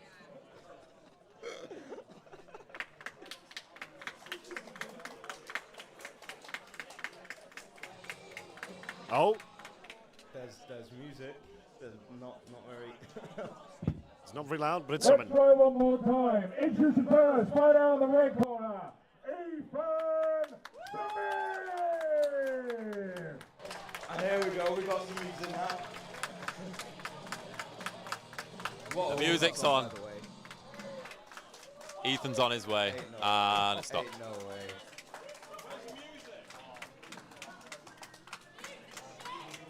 Start tune.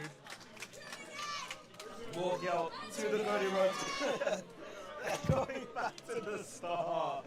As I was walking back to the booth, someone in the crowd asked me to get some tunes on, and I said, I'm not in control of that. And you know what? I'm glad I'm not.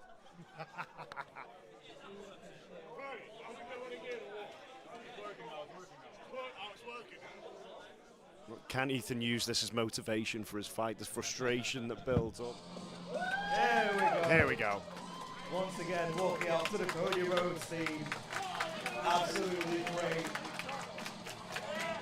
Maybe we'll see Ethan finally once again finish the story.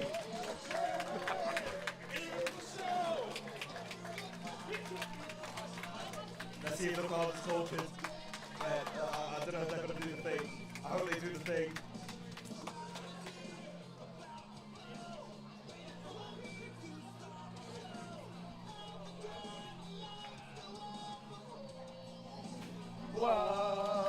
There we go. Love it.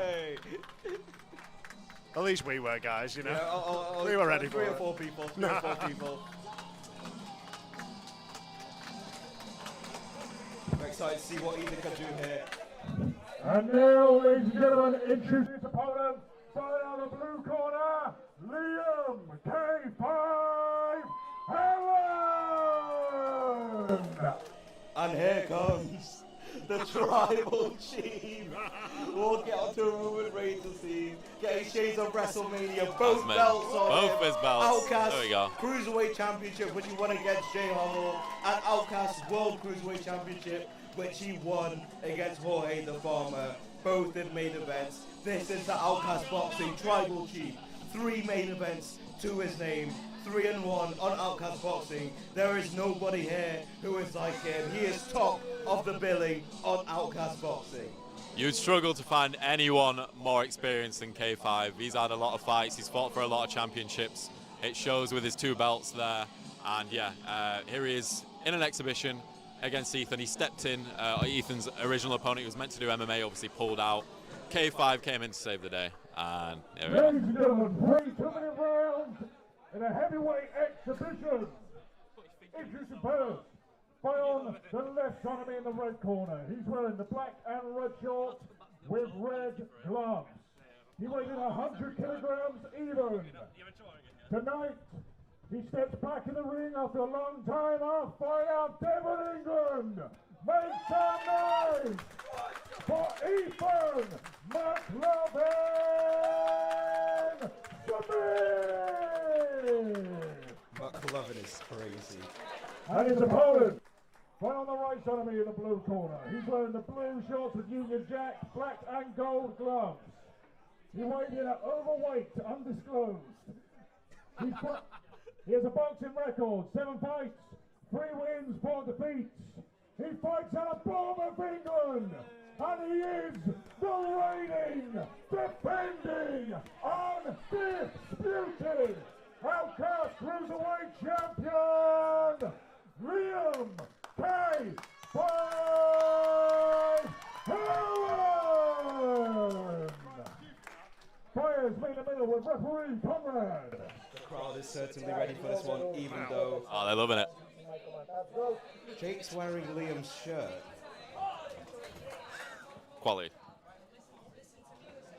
Seconds out, round 1. And here we go for the first round. Now, Liam Allen has told me that the intensity he goes at will depend on what Ethan does. Ethan's going for it. I believe Liam actually wanted this to be a proper bout. Yeah.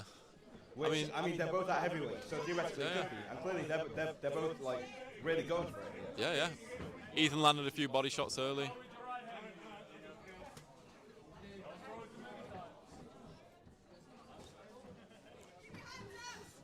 You could definitely see the improvement from Ethan Smith. Yeah, yeah, definitely. From his previous 2 bouts. Yeah. One coming in at a no contest and one being exhibition here in this venue once again previously. Just looking to build his confidence here, and he is. You can't say he's not going for it. He's using the jab really well. Yeah, I'd like to see a few combinations out of him. There we go. There's a 1-2 there. There we go. Oh. K5 just caught him on the way in there with a left hook, and another left hook landed. Good 3-2 there from Liam.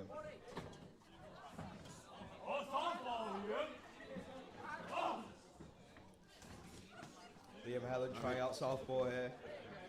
See what he can do. He's trying to get a reaction.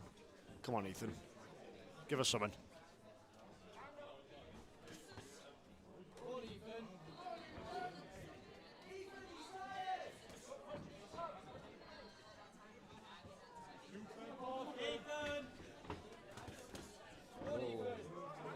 Good shots there from Liam. 20 seconds left in this first round.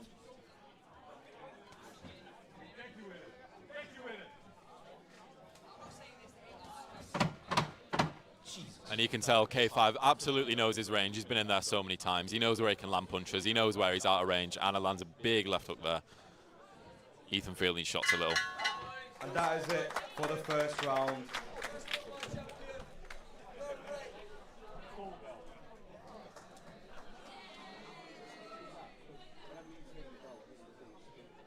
There's a lot of confidence from Liam, isn't there? He's a very confident guy. And without him, I wouldn't be here, so shout out Liam, shout out K5. Big shout out. My goat. He looks like he's having a great time. Yeah, that's the thing with these exhibitions. Like, you don't have to go at 100% intensity. Obviously, we want to see entertainment, but yeah, I mean, K5 landed a few there, which were maybe stung Ethan a little bit, and he did sort of apologise after, but no need to apologise. It's boxing. You're going to get hit in the face. So yeah, we'll see how Ethan comes out round 2. Obviously, Ethan Smith previously supposed to do an MMA bout. However, that fight got called off. Someone got cold feet. Second down, round 2. And here we go for the second of 3 rounds in the heavyweight division. I was actually told before this fight, both fighters came up to me and they said to me, hey, no matter the result, we want to win on our records. So supposedly this is a free win for both of them. So Ethan will be advancing to 1-0 with 1-1 no contest, and Liam Helen 4-1. Not really sure if that's fair. Oh, and we have Liam apologising again. The crowd was not happy about that, claiming Liam is currently bullying him. But to be fair, Ethan is holding his own.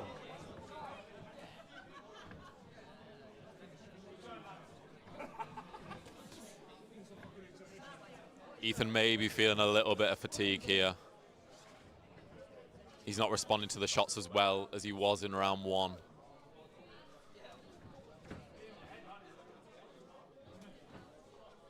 Ethan's corner telling him to... Oh no, sorry, K5's corner telling him to look at the body. It's really good to see the improvement from both fights, especially from our champion Liam Helen. You know, I've followed his journey since the start. He looks a lot more technical than he started off. Yeah. It's really great to see this. Yeah, and obviously being a rangy guy, you need to have those straight shots on lock, which K5 does. His jab, his straight right hand down the middle, they're both great weapons for him, and that's why he has so many wins on Outcasts, because he uses them really well. 15 seconds left in this second round. Liam's been bouncing all fight. He's not stopped moving. Well, the difference in energy, that's the main thing, isn't it?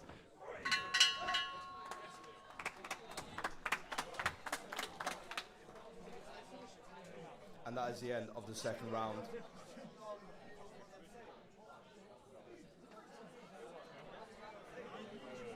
I don't think the referee knows it's an exhibition. I believe he's currently talking to Jody about that.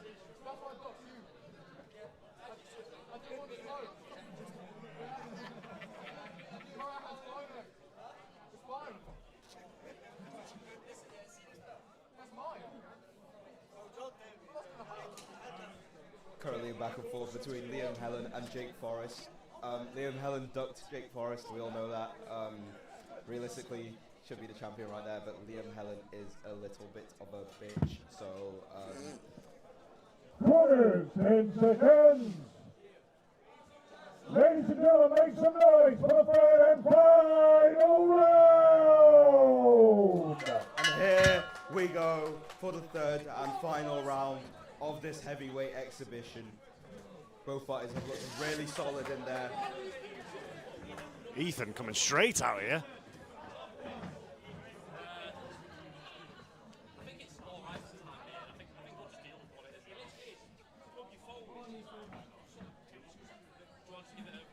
I mean, you were mentioning earlier that Ethan looks a bit fatigued, but he is still going. Like, clearly his stamina has gotten a lot better. Yeah, especially for the third round as well.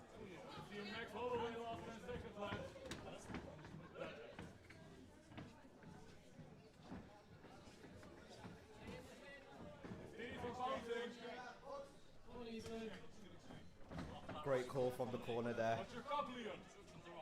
Right. I don't know if it's a great call anymore.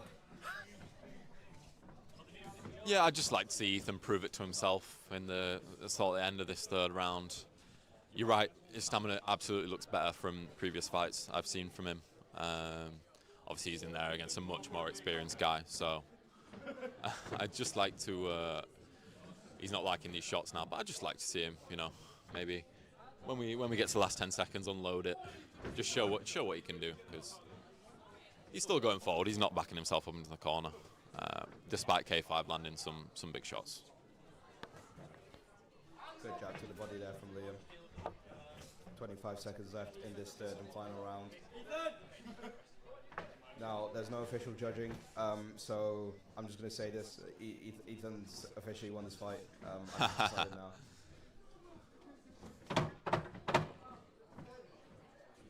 And K5 points to the ground, Max Holloway style. Are they going to do it? Go on. They are. Oh, well. K5's certainly doing it. Even turns his back, and that's the end of the fight. But that is the end of the exhibition. It was really great to see both fighters and the improvements that they have got. All the love at the end there. Liam apologising again, but responded with, it's boxing. That's what it's all about, the last 10 seconds. Let's just go for it, guys. Yeah, that's what we're here to watch. We love to see that.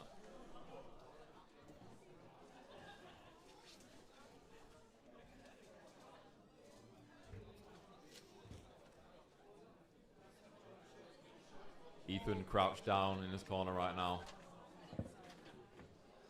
He went all 3 rounds. I know it was an exhibition, but he went all 3 rounds with K5 there. He got himself in there. Late opponent change.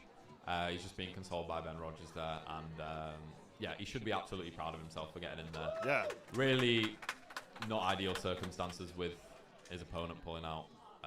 And obviously such a jump up in competition to fight K5. So, yeah, he gave it his all.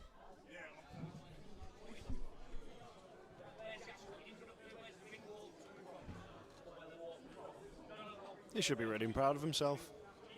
He really should.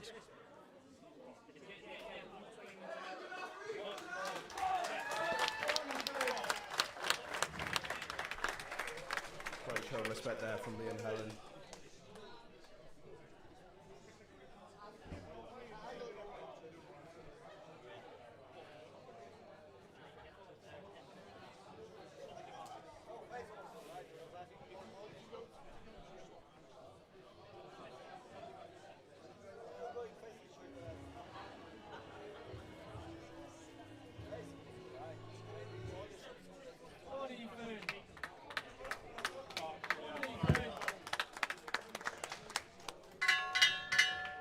Ladies and gentlemen, like our exhibition earlier tonight, both came in here to improve, both come in here for massive applause. Boys, when you're ready, come and join us for our post-fight interview. Ethan, let's start with our undisputed champion. He has a nice ring to that. Liam, you've been Mr. Main Event for so many nights. It must be quite relaxing just have a nice little cheeky little exhibition just to dust some cobwebs out before maybe you defend one of these titles again. Well, I was saying it for last week. I didn't feel like an Outcast then because I didn't have all the pressure, but it was nice to have Ethan be able to step in the ring, man. And this man Ethan was about to put a whooping on James before he pulled out. And if the fire that happens, he's going to put a whooping on him there. That man's the warrior. I deserve everyone in this building and everyone watching this team respect. Everyone, round of applause for Ethan!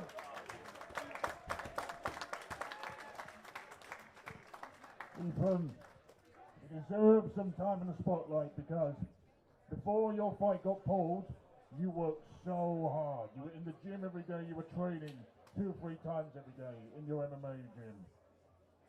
This isn't obviously what you wanted to do on the card, but can you just sum up how you're feeling right now? Well, I feel like a little bitch for trying, but there's even littler bitch out there, and it's James. James, I trained my fucking ass off for this shit, right? You've done nothing. You pulled out a week beforehand. I was just like, this guy, you can even make his fucking boots, right? I want you next. I'm here.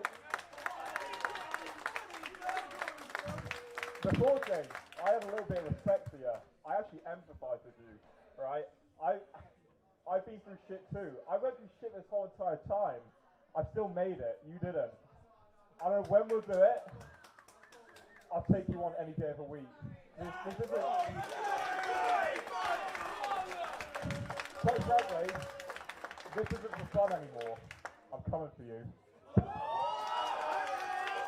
One more time for Ethan Smith, everybody! Liam, join me one more second.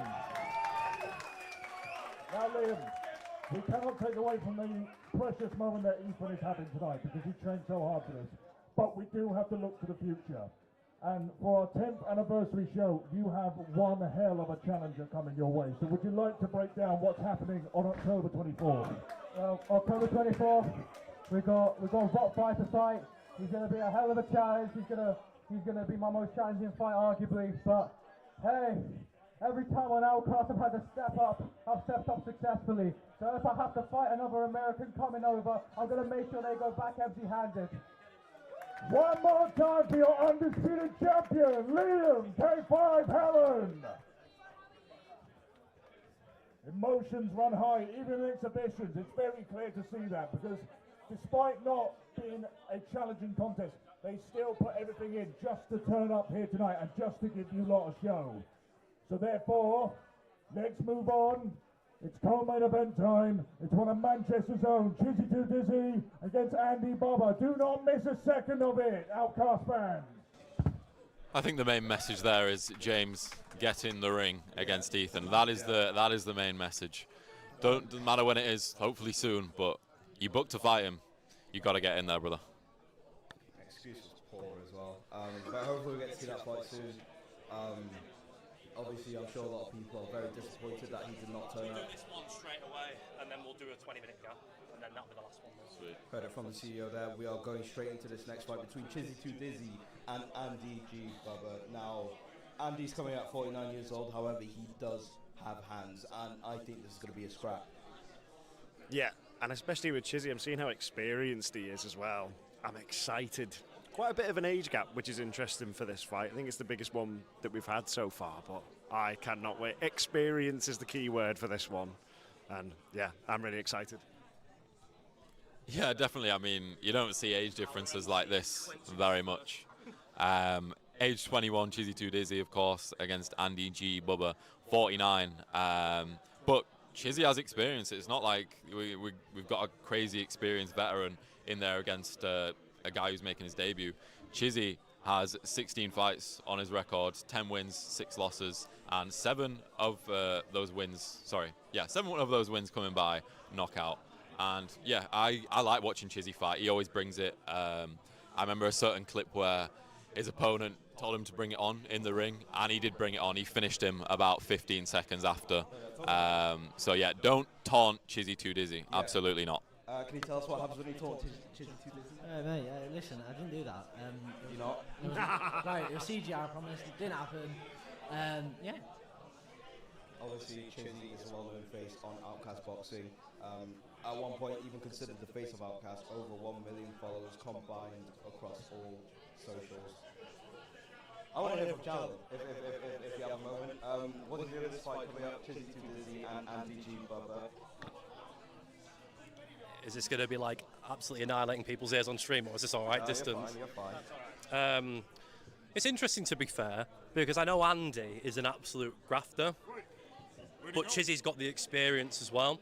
But I'll give my thoughts on this fight more after, and maybe the next fight. I'm going to go get the lads ready. So Stay tuned, boys. Man. Cheers, Gaffer. That was a word from the gaffer right there. We're in good hands. We really are. Very good hands. It's a safe space. We will be getting this next fight underway very soon, so do not go anywhere.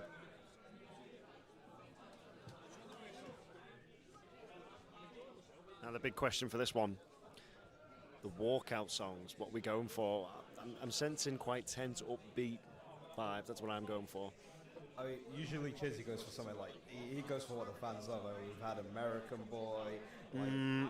Hopefully he goes for something that we can all sing along to.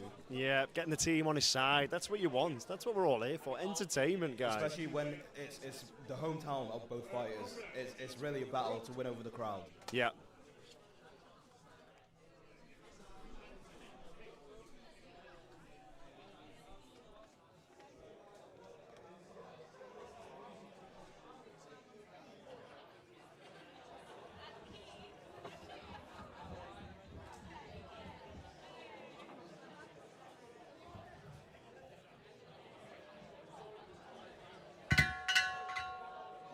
Ladies and gentlemen, we move to our next fight of the evening.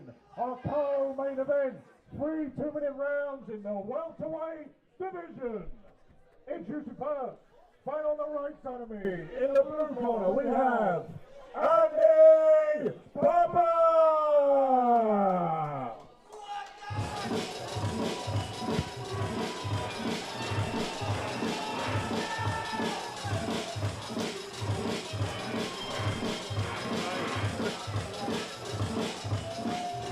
Now this is getting the crowd going. It's getting me going.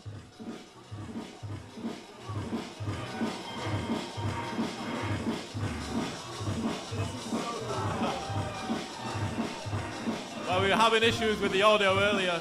Certainly not now. It sounds like Thomas the Skank Engine. And here comes Andy G. Bubba, the assassin. Once again, standing at 49 years of age, but that's not going to stop him. He looks like he's full of energy.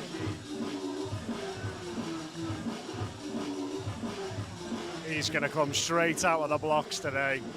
I can feel it. The crowd can feel it. We're ready. And now, ladies and gentlemen, introduce this opponent. Fight out the red corner, Chizzy to Dizzy!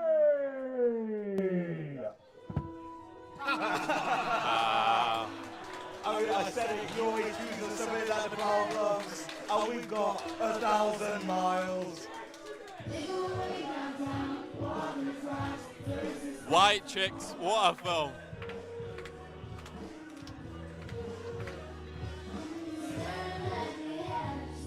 I mean, the crowd loves this one. If you're a long time fan of Outcast boxing, then you know Chizzy do this.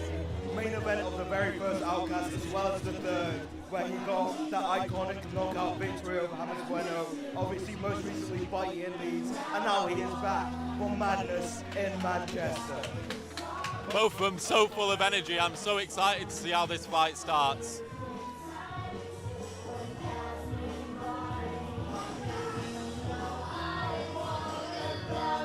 Andy G. Bubba is serious. He did not stop looking at Chizzy during that walkout. He was staring him down.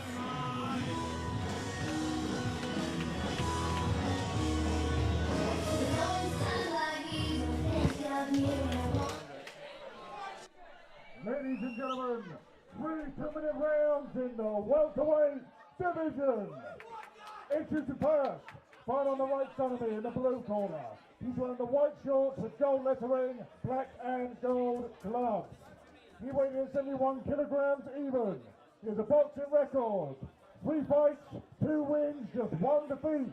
One of those wins are by way of knockout. Fight on right here in Manchester, England. Make some noise for the assassin, Andy G. Bubba! And his opponent, fight on the left enemy in the red corner. He's wearing the red and white shorts with black gloves. He weighed in at 68 kilograms even.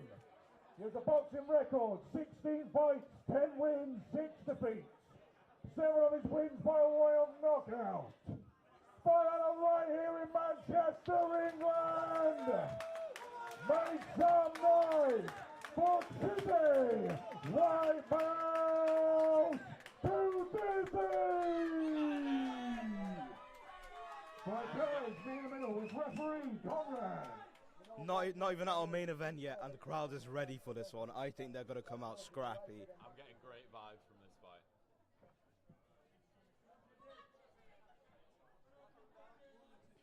Seconds out, round 1. And here we go, Chizzy to Dizzy versus Andy G. Bubba.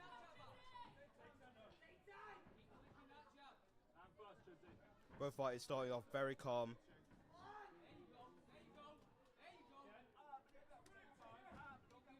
Good jab to the body. Swings those hooks out fast. Even when you back him up to the ropes, be ready to take a few hooks. Gaffer has just said Andy does not look like he's 49. That's very true. You can see he's very technical. I've never seen a 50-year-old move so well.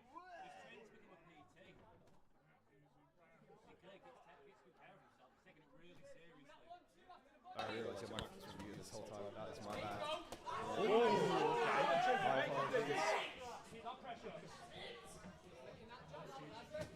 Yeah, he doesn't move like a 50-year-old, as I said. I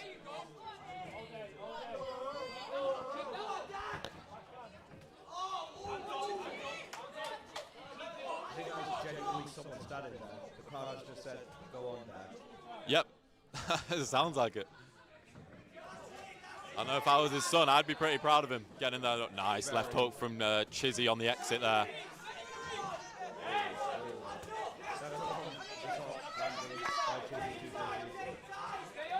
That's something we usually see, or at least before 006. Chizzy would always come out swinging, but we saw against Colin Gibbs, he came up very slow, very relaxed. Yep, and yep. we're seeing that once again. You can see he has really made that transition from a scrapper to just a boxer.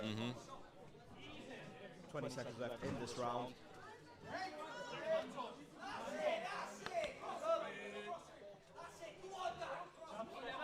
Yeah, that's fully someone standing there. 10 seconds to go. Close round in my eyes.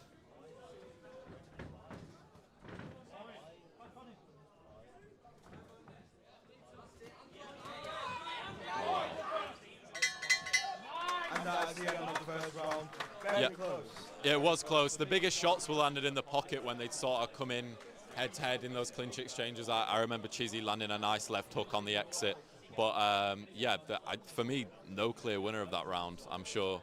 I think the ref's doing the judging for this fight. He'll obviously have a winner in mind for that round. But, yeah, I mean, possible. We've seen those before on Outcast Boxing, and it's really swayed the way fights have gone when they have gone to the distance. The tightest round of the night so far, isn't it? The only one that we haven't been able to call whatsoever. But Chizzy really patient. I'd be interested to see how he approaches the start of the second round compared to the first. But he's been composed, so that's the main thing. Corners, 10 seconds. The crowd, Riley of both fighters. Very intense. Round 2. And here we go for the second of 3 rounds.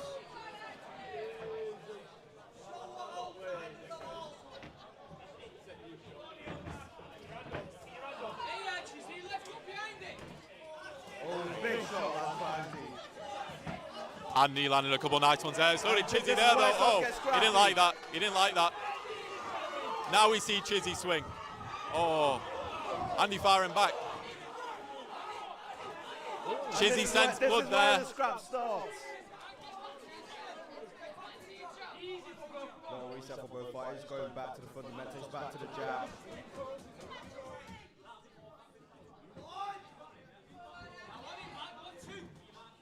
Oh, that right hand just missed from Andy there.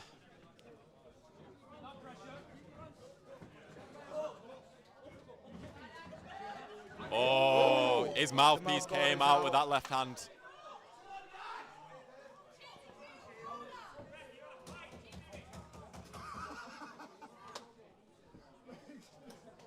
Andy is certainly finding the target in the second round here. Not that Chizzy hasn't been, but a lot of heat being thrown. And here we go, 50 seconds left in this round.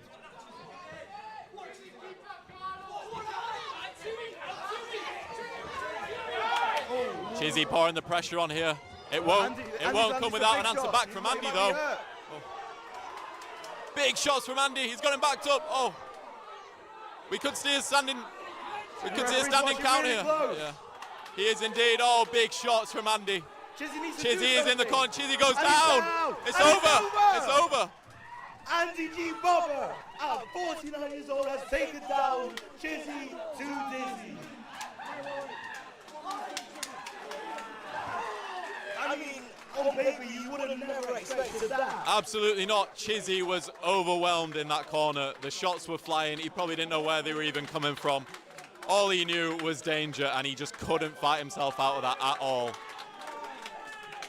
Andy G. Bubba, that is incredible at almost 50 years old. Insane, just relentless at the end. It just didn't stop. And Chizzy tried to clinch him, but broke out of it straight away, and there you go, there's the end of the fight.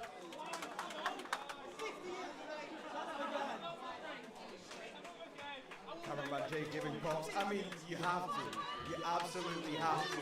That was phenomenal from Andy G. Bubba at 50 years of age. Well done. See, their age difference is my age. I'm 28. That's ridiculous. One of the oldest to do it on Outcast Boxing, and possibly one of the best after seeing that. Figuring each other out the first round, and then wow, just explosion. Usually when it turns into a scrap, you expect Chizzy to come out on top, but I mean, I guess Andy's just built different. But I feel like Chizzy kind of smelt a bit of blood at one moment. It almost felt like it almost edged that way a bit more, but there we go. Andy landed a couple in a row, and my word. And a huge round of applause from the crowd. Much deserved. They both brought it. Chizzy had moments in that fight, but Bubba just refused to back down, and he answered back every time. And eventually, when he got him into that corner, landing big shots, Chizzy just could not fight his way out of it.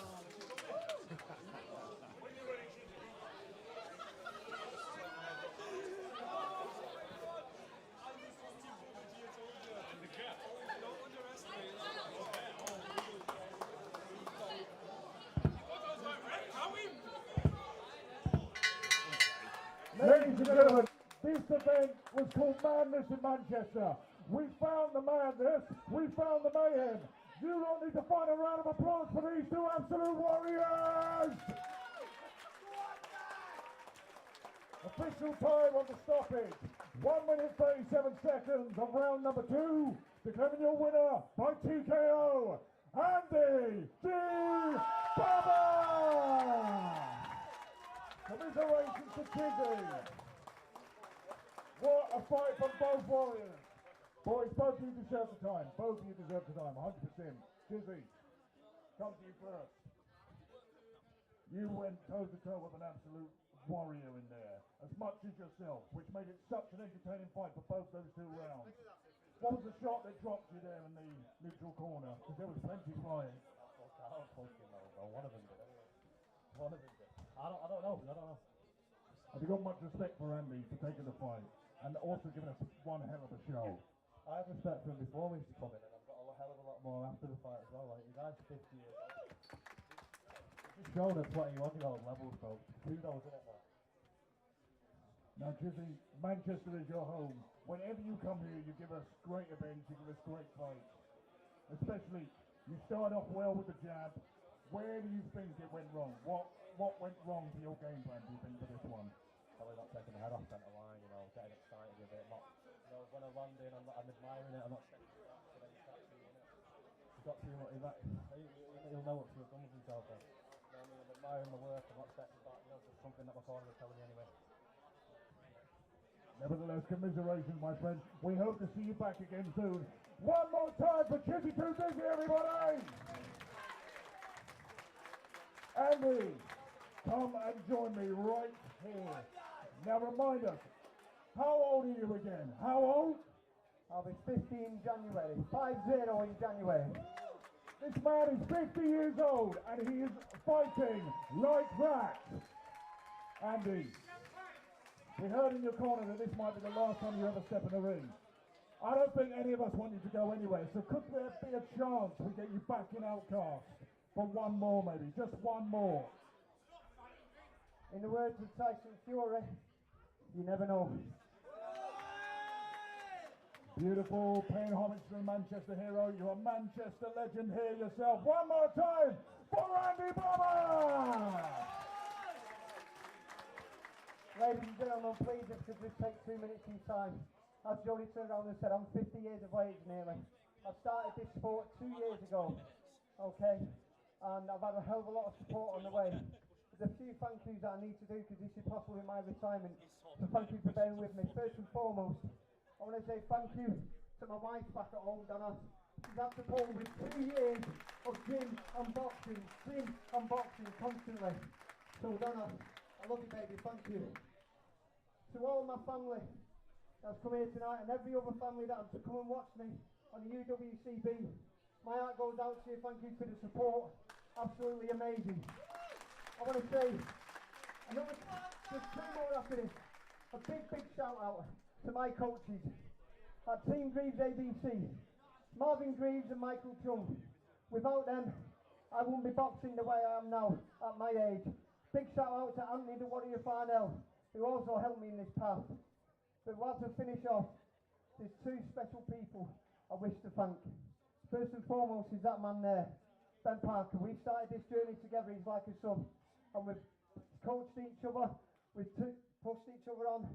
Ben, the journey's been fucking amazing. Thank you so much. Honestly, baby. And last but not least, this I give great homage to. There's one person in this room that has inspired me to do what I'm doing. Okay? He's been there, supported me every single step of the way, no matter what. If it wasn't for my son Mark doing UWCB 2 years ago, I wouldn't be where I am now. He stood right there, Mark. I fucking love you, son. Thank you so much for the inspiration. You're everything. And thank you everybody that's turned up tonight to support. God bless you all. Thank you. Andy, from the bottom of my heart and everyone here at Outcasts, thank you for a great co-main event and thank you for blessing us here. One more time for Andy Bobber!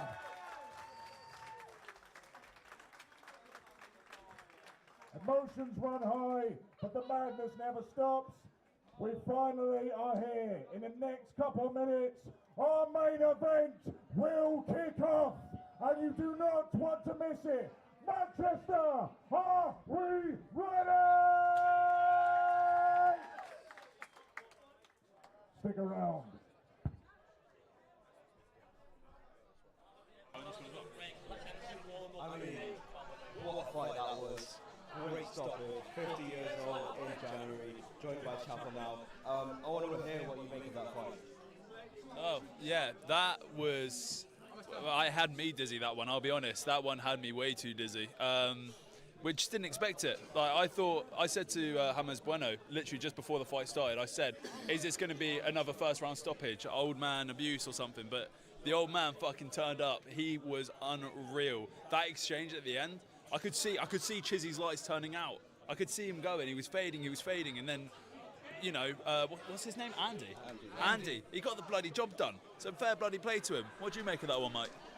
Oh, it was insane, because even at the first round we weren't really sure who to give it to, not sure what was really, you know, who had the advantage. Start of the second, okay, Chizzy's feel himself a bit more, he's getting there, and then we get to that exchange, and oh my, this puncher just didn't stop. He couldn't get out of it. It was entertaining, but it was scary for Andy. Two more people joining us here. Jody, I'll start with you. I mean, you got the closest to that action. What did you think of that? I'm still lost for words. I have never, ever seen someone slumped like that in an Outcast ring. And I have to admit, Andy at 50 years old acts like he's still 25. The speed, the precision, the ring awareness. He's 50 years old. He said that was his last fight. Please, Andy, I'm saying this from the bottom of my heart, and everyone here at Outcast, please don't leave yet. At least one more, because we need to see more of that, because that was incredible. Liam Helen as well. What did you make of that fight? It was sad to see, man, because obviously I'm mates with Chizzy, but it's a shame it's Andy's last fight, because I put him in the mix of a Jarrell or a Carlin if he ever comes back. It shows he's got that dog in him, and just because of the age doesn't mean he hasn't got that. He's got some youthful snap to him. It's really weird. You don't expect it, but yeah, it was a bit disappointing. Not disappointing. I was a bit upset. I wasn't disappointed in Chizzy, because Chizzy does what Chizzy does. He came in there, puts his heart on the line, and he swang. But Andy got the shot first, and he unloaded the clip on Chizzy, and it was the kill shot. Jalum, now that you've seen the fight, what did you make of it? Straight heat, bro. That was mental. I was like a little schoolgirl jumping up and down in the background. Absolutely mega. Well matched, really well matched, lads. Bloody hell, Andy does not move like he's 49, does he? I mean, you're the gaffer. He said it's his last fight. Can you sort him out, please? Never say never. That's what he said to me just before. Never say never. So we'll let Andy do his thing. He'll be back in some capacity in October, probably on comms with all of us lot, because I want him back in this scene with us in the Outcast community. But never say never. Next year, you never know. That's all I'm going to say. Before we actually move on and just start discussing about the main event, can we also give a massive, massive credit in the chat for our medic team as well? Straight in helping Chizzy recover and get back on his feet as well, because Chizzy took some heavy, heavy shots in that, and I'm surprised he got slumped the way he did, but very massive respect to the medics for getting in so quickly and helping one of our closest and best fighters out. So these events would not still be going on if we did not have the great medics that we have for these events. But on that topic, let's go on to the next fight, the main event for the Outcasts Heavyweight Championship. The Alpha, Lewis Smale, taking on the Sasquatch, Vimion. I'll start with you, Chapel. What do you make of that fight? We talk about big boys. These are some of the biggest boys in Outcasts. Lewis Smale is an absolute unit. Like, if you've ever stood next to him, you can see the sheer size, and you know size brings power. But we've got Vimion, and oh my God, I've just seen Chizzy walk over with a couple beers, and he seems in good spirits, so at least he's doing well. You can see him in the background there, actually. But yeah, what was I saying? I've lost my train of thought there. Yeah, sorry. We're talking about how big Lewis was. He's massive. Wow, he's massive, yeah. He's big boy. And listen, we've seen him fight before. We know he's got hands. Yeah. He's put people down. He's been put down, come back and put people down. And then we've got the Sasquatch, Vimion, another just massive guy. It's like an unmovable force hitting an unstoppable force meets the immovable that's the one. object. There we go. At least I got a smart guy with glasses to help me out. But yeah, what do you reckon? Oh, I am so excited. I love it because, well, Lewis, first of all, kind of looks like if my dad, went to the gym and was, bigger.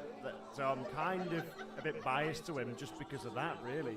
But I've seen video of him knocking someone out, and oh my God, knocking him down, it was he's got some power. And that's what we're seeing towards the end of these fights, some real serious power, especially then. But, it's Clash of the Titans, isn't it? What would you rather see from this fight? A very well skilled, a bit slower, but we see a lot of skill. Or do you want to see a fast-paced, heavy hands? What do you want to see? I mean, it's heavyweights. We want to see heavy hands. We want to see people get hurt, right? Well, yeah, I suppose we do, don't we? Let's be real. I think I would like it maybe to go the distance, though. Still a knockout, but a third round one. Come on, a late stoppage would be perfect, I reckon. Yeah. What about Mwenyu, man? Oh my God, I cannot speak. I'm so sorry. What about you, Mwenyu? What do you want to see from this main event? I mean, you never know what happens in heavyweight boxing. We've seen that plenty of times. We saw that on the last card as well. Lewis is someone, 4-1, 3 KOs. He's packing power. We saw the knockout he got on Outcast over 3 against H3, Ray Shepard. We might see that again. You never know. But Vim, you need to take them seriously. Like, he might have those 4 losses, but he's a tough lad. Obviously, he's stepping in late notice as well. Lewis originally meant to fight Ben Cheslett. Ben, unfortunately, getting injured. Vimion, he did lose to Ben Cheslett. However, since then, it's been a while, nearly a year. I'm sure there have been plenty of improvements. So, this one's hard to call. This heavyweight boxing, I love both lads, but I mean, I think right. Chisley has his top of the show, but he's just multi. I love both lads, but I think a knockout may be in order here in this heavyweight contest. And who are you giving it to? Who do you reckon? Are you doing predictions up here, or is this a neutral zone that I'm in? Because no one's told me I had to be neutral. I mean, you can give your prediction. I won't do that. I won't do that. But yeah, I'm really excited for this one. This is one. It's 2 of my favourite heavyweights. I love both of these guys so much. Both genuine, amazing people. So lovely to talk to. And when they get in the ring, it is like seeing different people. They are completely different. They are venomous, and we love the venom. We love that. That's boxing. That's boxing. But before we get to this main event, let's talk about some. Let's go back through the night, right? It started with the Murphys, right? The clash of the Murphys. We had Stephen Murphy, Ben Murphy. Did you have the winner on there? It was Ben. Was it Ben Murphy that won? Yeah. It was Ben Murphy that won. Amazing. I got that one right. I was making sure I had the right Murphy there. Won by decision. Amazing way to start the night. We then had Talents versus Hewitt, and that was a second round stoppage. Oh, we got it on the screen here. That's oh, is that for us? They can't see that. Yeah. Oh, okay, amazing. They can see it. Oh, they can see that. Oh, mate. Oh, look at this. Look at the production. This production's amazing. I know. Talents v Hewitt. I actually missed that one. It was a second round. It was second round. Yeah.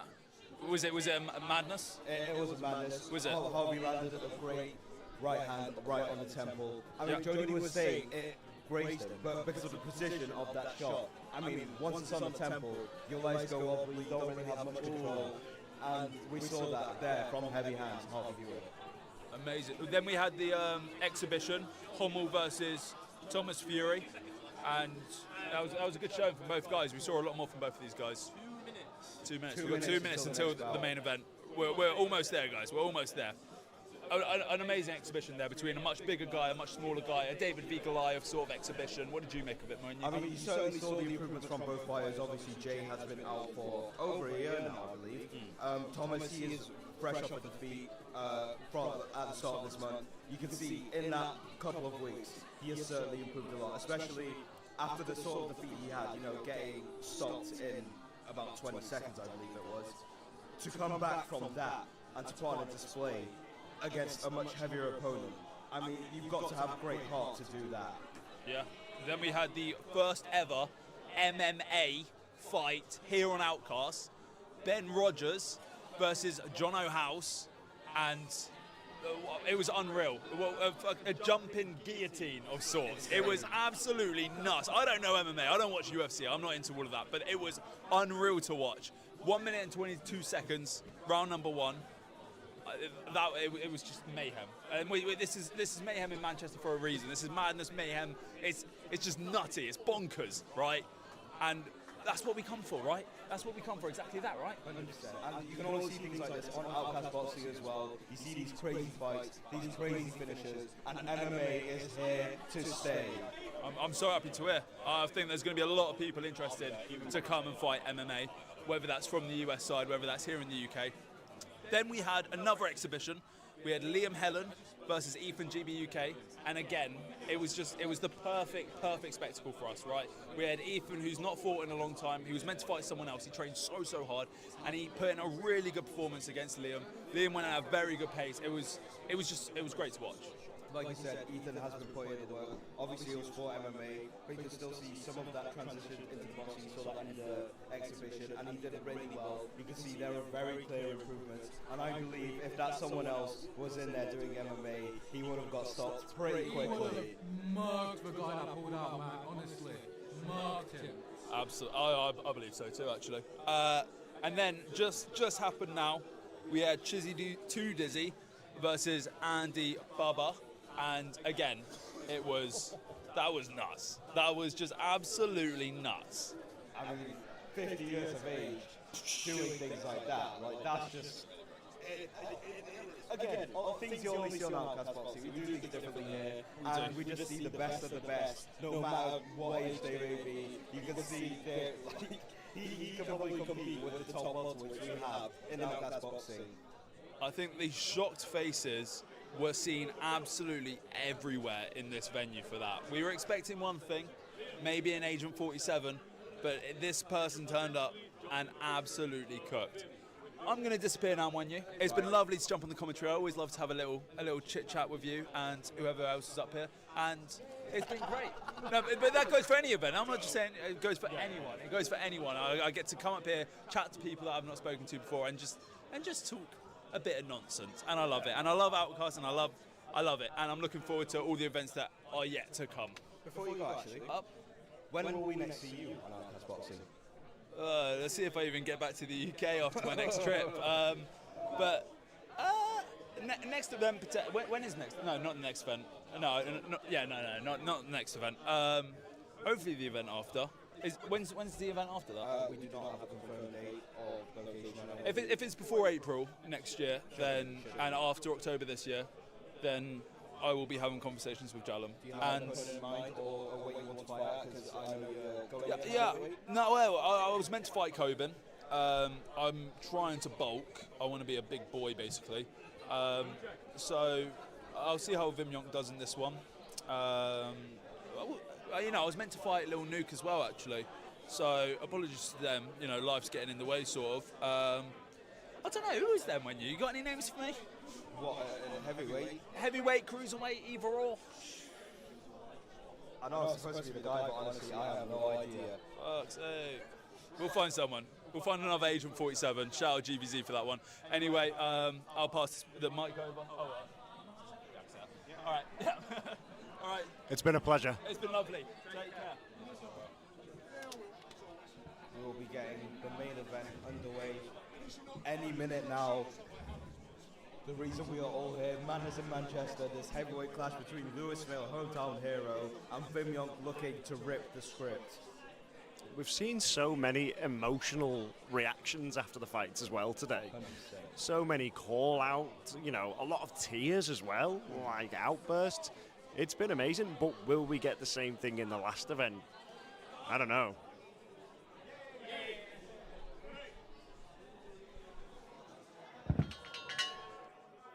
Ladies and gentlemen, the time has come. It's main event time in Manchester!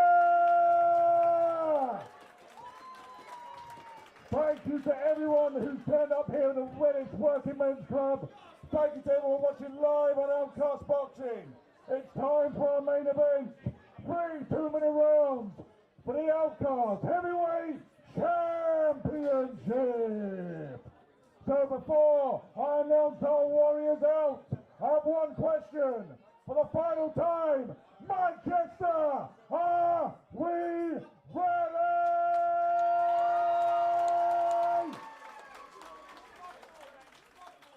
Introducing first, right on the right side of me in the blue corner, we have Vim Yonk! And here comes the Sasquatch, Vim Yonk making his return to Outcast Boxing. Obviously, we have previously seen him in 3 bouts, where he did amazingly in all of them. And it's going to be great to see the improvements now that he's making his return in the main event. The crowd are on their feet for Vim. They love it. Here he comes. They are not clapping to the And beat. some boos. And some boos as well. That's what happens when you're the away fighter. Lewis Smale has also definitely brought a crowd, being from Manchester himself. A few boos, a few cheers.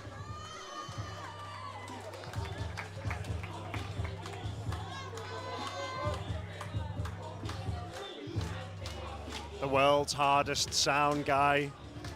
I'm proud of him.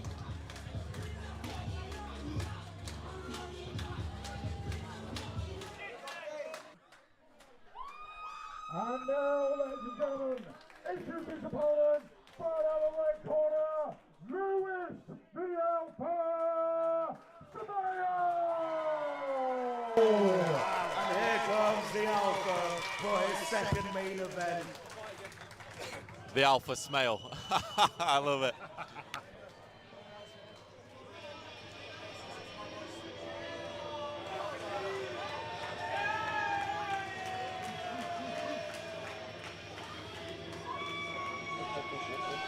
The crowd is absolutely loving this one. This is going to be a very loud one. Bags of support on opposite sides of the room. Big support as well.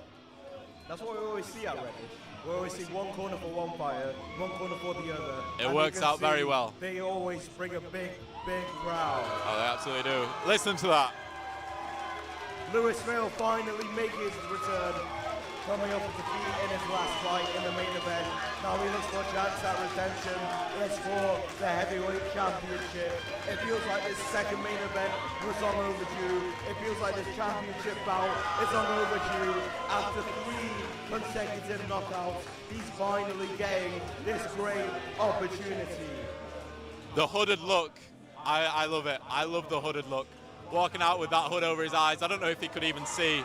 But it's menacing, and the crowd are loving it. You can see they're 2 very big guys. I mean, these are big boys. Maybe we will get a knockout very early. You never know.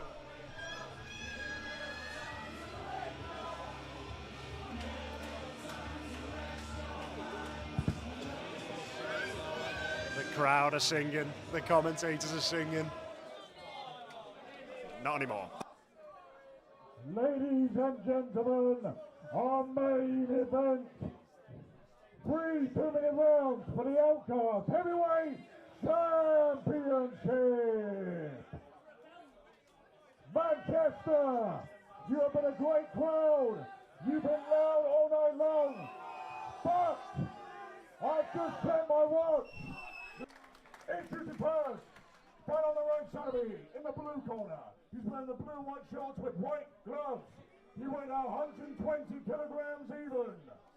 He has a boxing record, 4 fights, 1 win, 2 defeats, 1 draw. Tonight, 1 defeat. 3 of those wins by way of knockout. Starting out the right here in Manchester, England.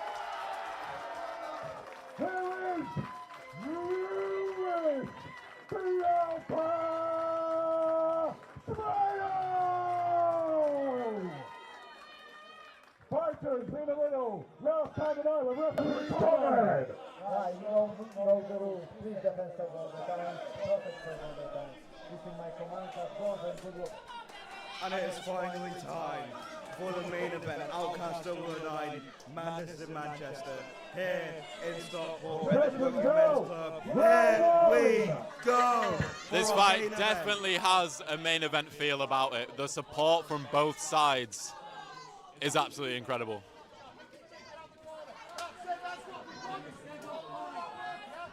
And even though both guys are really big, you can see they both have the fundamentals down very well. Both very experienced in the boxing ring. Good 2 to the body. Smale finding his way in with some big hooks to the body. Big shot lands. He goes up high. He likes that body work though. Vim throwing that jab out there. Smale getting under it though. As he crashes in. Big shot. Oh, that big right hook landed, and he goes back to the body, mixing it up so well here. No messing about here from Smale. Vim trying to be calculated, but I think we can certainly see what the game plan is for Lewis. Yeah. Working that body really well, and then going to the head when it's time. But it does not do it justice on stream how loud these lads are actually hitting each other. Oh, it's coming through. It's coming through. yeah. Good jab from Vim. The smiles.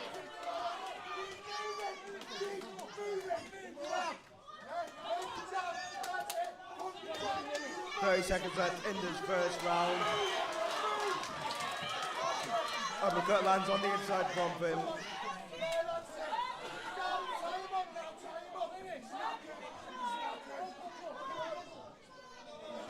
The corner of Vim saying that Lewis is knackered. I mean, they're big guys. 10 seconds left in this first round. Yeah, referee just separating them there. Lewis Smale is relentless, and once he gets in there... And that is the end of the first round. Absolutely great to see that. Strong round from Lewis Smale there, the hometown guy. Mix it up to the body and head well, closing the distance. Vim couldn't quite get anything off. He did land a few, he landed a jab that I think caught Lewis's attention, but strong round from Lewis, but definitely not, I won't call it dominant.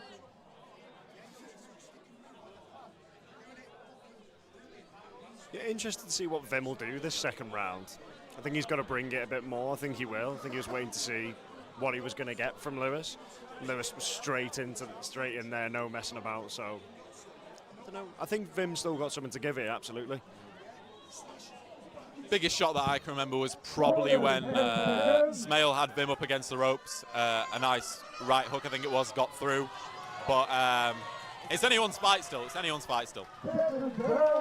And here we go for the second round in this heavyweight championship contest. Nice jab there from Vim.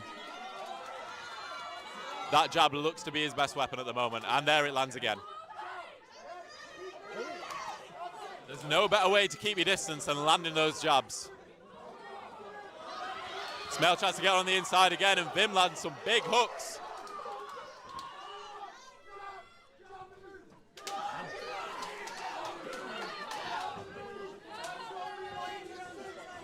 Vim's corner saying jab and move. And that is what he's doing, a big right hook, swing and a miss.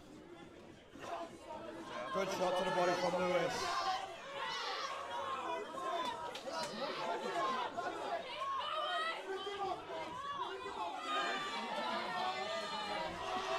The Alpha may be struggling to get on the inside a little bit now in the second round. He was doing it well in the first. That jab from Vim is definitely there.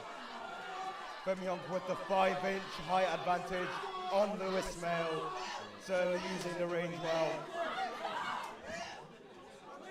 Vim trying to play his own game here. You can see Vim Young now breathing out of his mouth.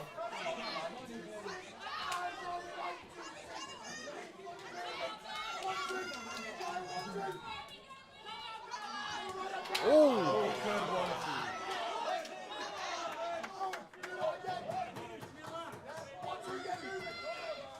Jab again. Ooh, good body shot.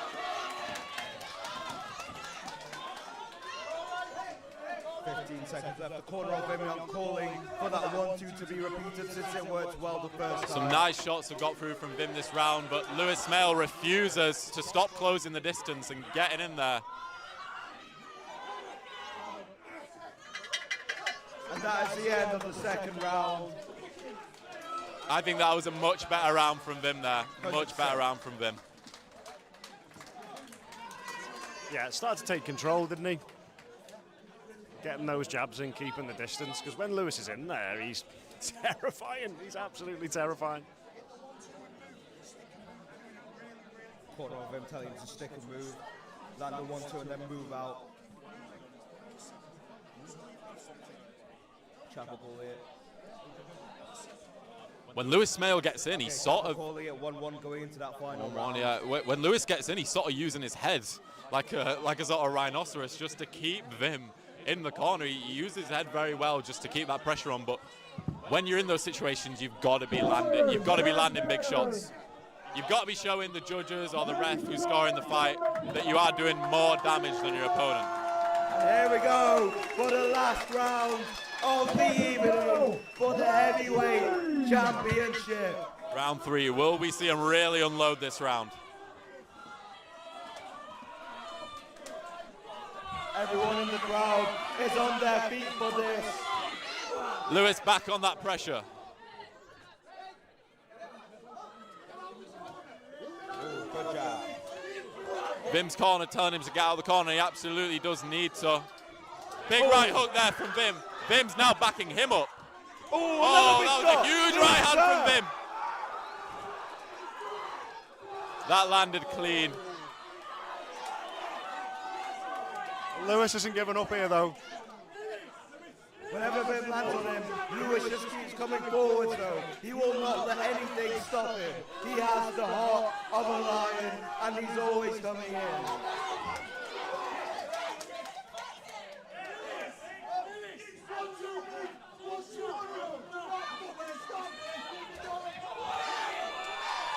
Now it's Lewis on the offense.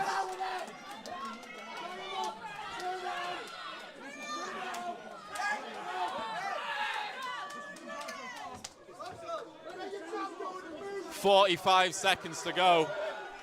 Lewis Smails still on the attack.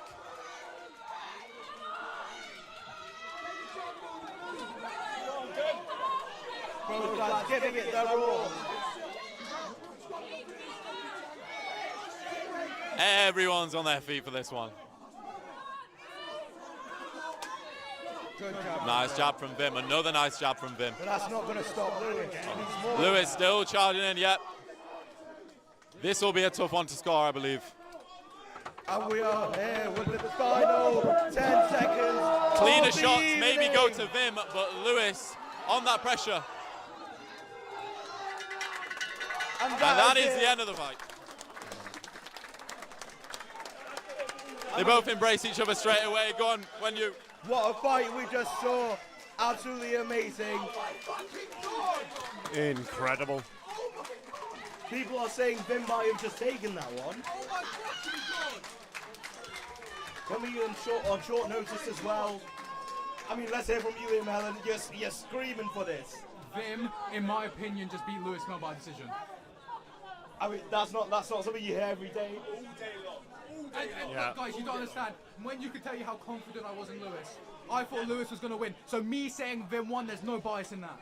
Absolutely. I was trying so hard, when I was on the commentary earlier, I was trying so hard to be so neutral about this fight. In my head, Lewis Smail was going to walk right through it, but Vim Young, my mind is blown right now. Vim Young won those last 2 rounds all day long for me. All day long. I believe the general consensus is that Lewis was probably going to win that fight, especially with Vim coming in late notice with only 1 win. But I mean, I think a lot of people think he might have won that fight, and like that will probably be a really big upset as well. Listen to that. There's a battle between the crowd. Wrexham. These are incredible scenes here. The crowd chant Wrexham, the hometown of Vim. He thinks he's done enough. The scenes, if Vim Young wins this, after everything he has done for this company, to now become one of the faces. So much respect between these two. We know what Lewis has been through as well, the journey he has taken. Both fighters going through amazing journeys, both different backgrounds as well. Vim Young coming from the streaming background, Lewis coming from the ultras, to now collide in this massive clash. What a beautiful fight we have just seen, and you can only get this on Outcasts Boxing. And someone is currently getting Vim a Guinness. Much deserved, much deserved. Get both of those men a drink. Well, it will be tense just as Jody calls a decision. We'll see who it goes to. You can see the judges taking their time with this one because Yep, it was a pretty definitely close fight, especially with a lot of people saying 1-1 into that last round. Yeah, I just don't think we saw enough from Lewis. He couldn't get close enough. And we have a decision. Who will be the inaugural, the new Outcast heavyweight champion? Wrexham! Wrexham! Wrexham! Wrexham! Wrexham! Ladies and gentlemen, a very tight and close main event with 2 absolute heavyweight kings. Massive round of applause for Lewis Smail and Vim Young. After all 3 rounds have gone the distance, we go to the referee for the decision. Your winner and the inaugural Outcast heavyweight champion, Vim Young! And there you have it. Vim Young is the inaugural Outcast heavyweight champion against all of the odds. He is absolutely buzzing. I personally think he did enough. I think he won rounds 2 and 3. He definitely did enough in those rounds. Lewis Mail absolutely on the pressure, but it was met by counters from Vim. And I can remember some big shots in rounds 2 and 3 from Vim. I certainly think he did enough. Much deserved. He's got that belt around his shoulder now. Fantastic fight. Lewis Mail should be absolutely proud of himself, but Vim is the champ. Commiserations to Lewis Mail. Obviously, amazing journey he has come on. We absolutely love to see this. And there's the Guinness. There's the Guinness. Vim Young is now one of the faces of Outcast Boxing, not only behind the scenes, but on the camera as well. Listen, guys, I'm going to be getting off soon. See you Thank soon, you mate, so yeah? much. See you soon. I hope that was enjoyable. I'll be buying comms in October. Oh, absolutely. No, we're good, yeah. Okay, nice. I hope it was all right. See you in October, mate. Then, Congratulations. when you're ready, come over and join me. And I would like a word with Manchester's hometown hero, Lewis the Alpha Smale. He deserves the spotlight just as much as anyone else here.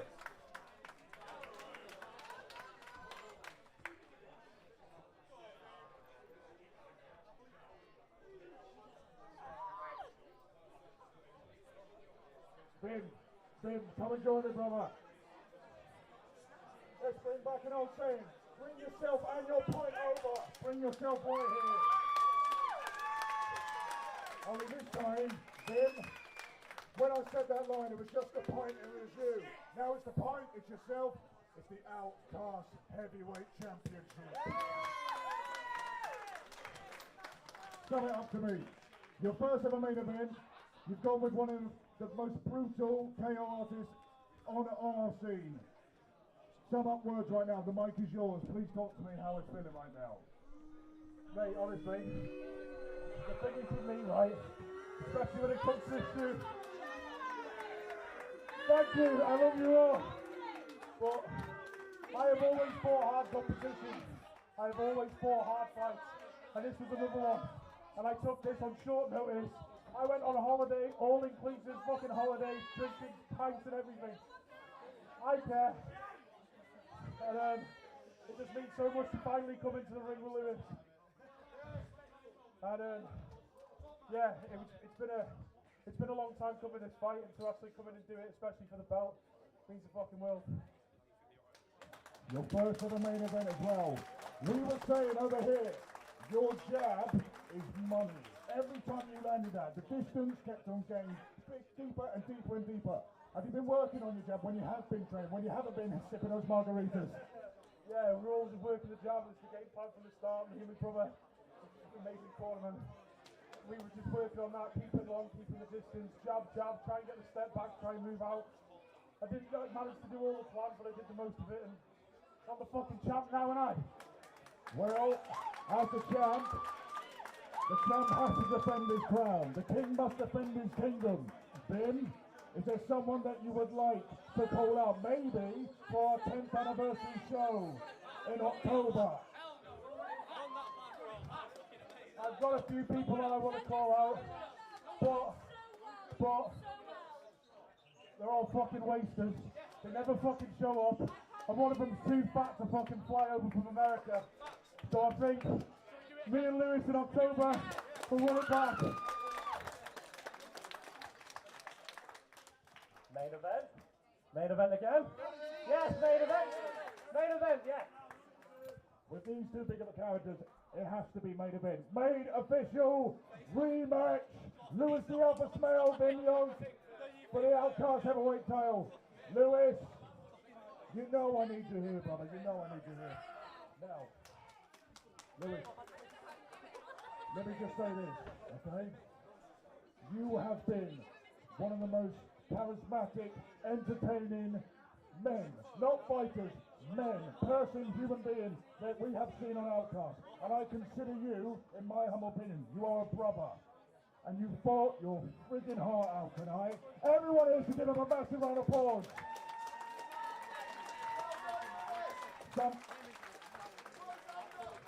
What do you think didn't sway in your decision? And be honest as much as you can, and the mic is yours, my friend. Okay, a couple of things I need to get off my chest first. Number one, I'll be humble in defeat. Well done, Vim Young. You smashed it tonight. Personally, I don't think I lost the fight. It's just, I'm not a sour character. I don't do it just to get myself back out there again. I thought I worked the body really well. I thought the cleaner shots were from me. He landed a lot more cleaner jabs, but he is taller, so that's always going to be the case. I thought I did win the fight. I didn't think I lost it. Worse, it was a draw. But if we get to run it back again in October, then perfect. I'm not done yet, Jody. Sorry, you have to give me a minute here. Yeah, thank you. Back in September, I took my first loss, and it felt really bad. I was in a really bad place. It was the first time I'd lost in the sport that I love the most, and I didn't think I was out of box again, but I had to. And tonight I thought I wrote the wrongs. Did I? No. It's unfortunate, but I want to thank my native fans and family who've come out again, come over Manchester. So, I wouldn't do any of this if it wasn't for you guys who back me every single time. Just a couple more things as well. I said it on the last event back in Manchester in September. Massive rest in peace to Ricky Hatton, the absolute king of Manchester in this sport. Rest in peace, Ricky. A former City legend as well. Mr. Kevin Keegan, rest in peace. And only yesterday, a good friend of mine, a good friend of my dad, Fordy, rest in peace, mate. We love you. Rest in peace, mate. You did your best. But again, thank you. Thank you, the guys at Outcasts. And it's not over. When I said the altar was back, I meant it. I ain't resting until that heavyweight title is on my shoulder. And I mean it. Thank you. Whether this man has a title around his waist, it doesn't matter. He's the people's champion, and he's the people's champion of Manchester. One more time for Lewis the Alpha Smile.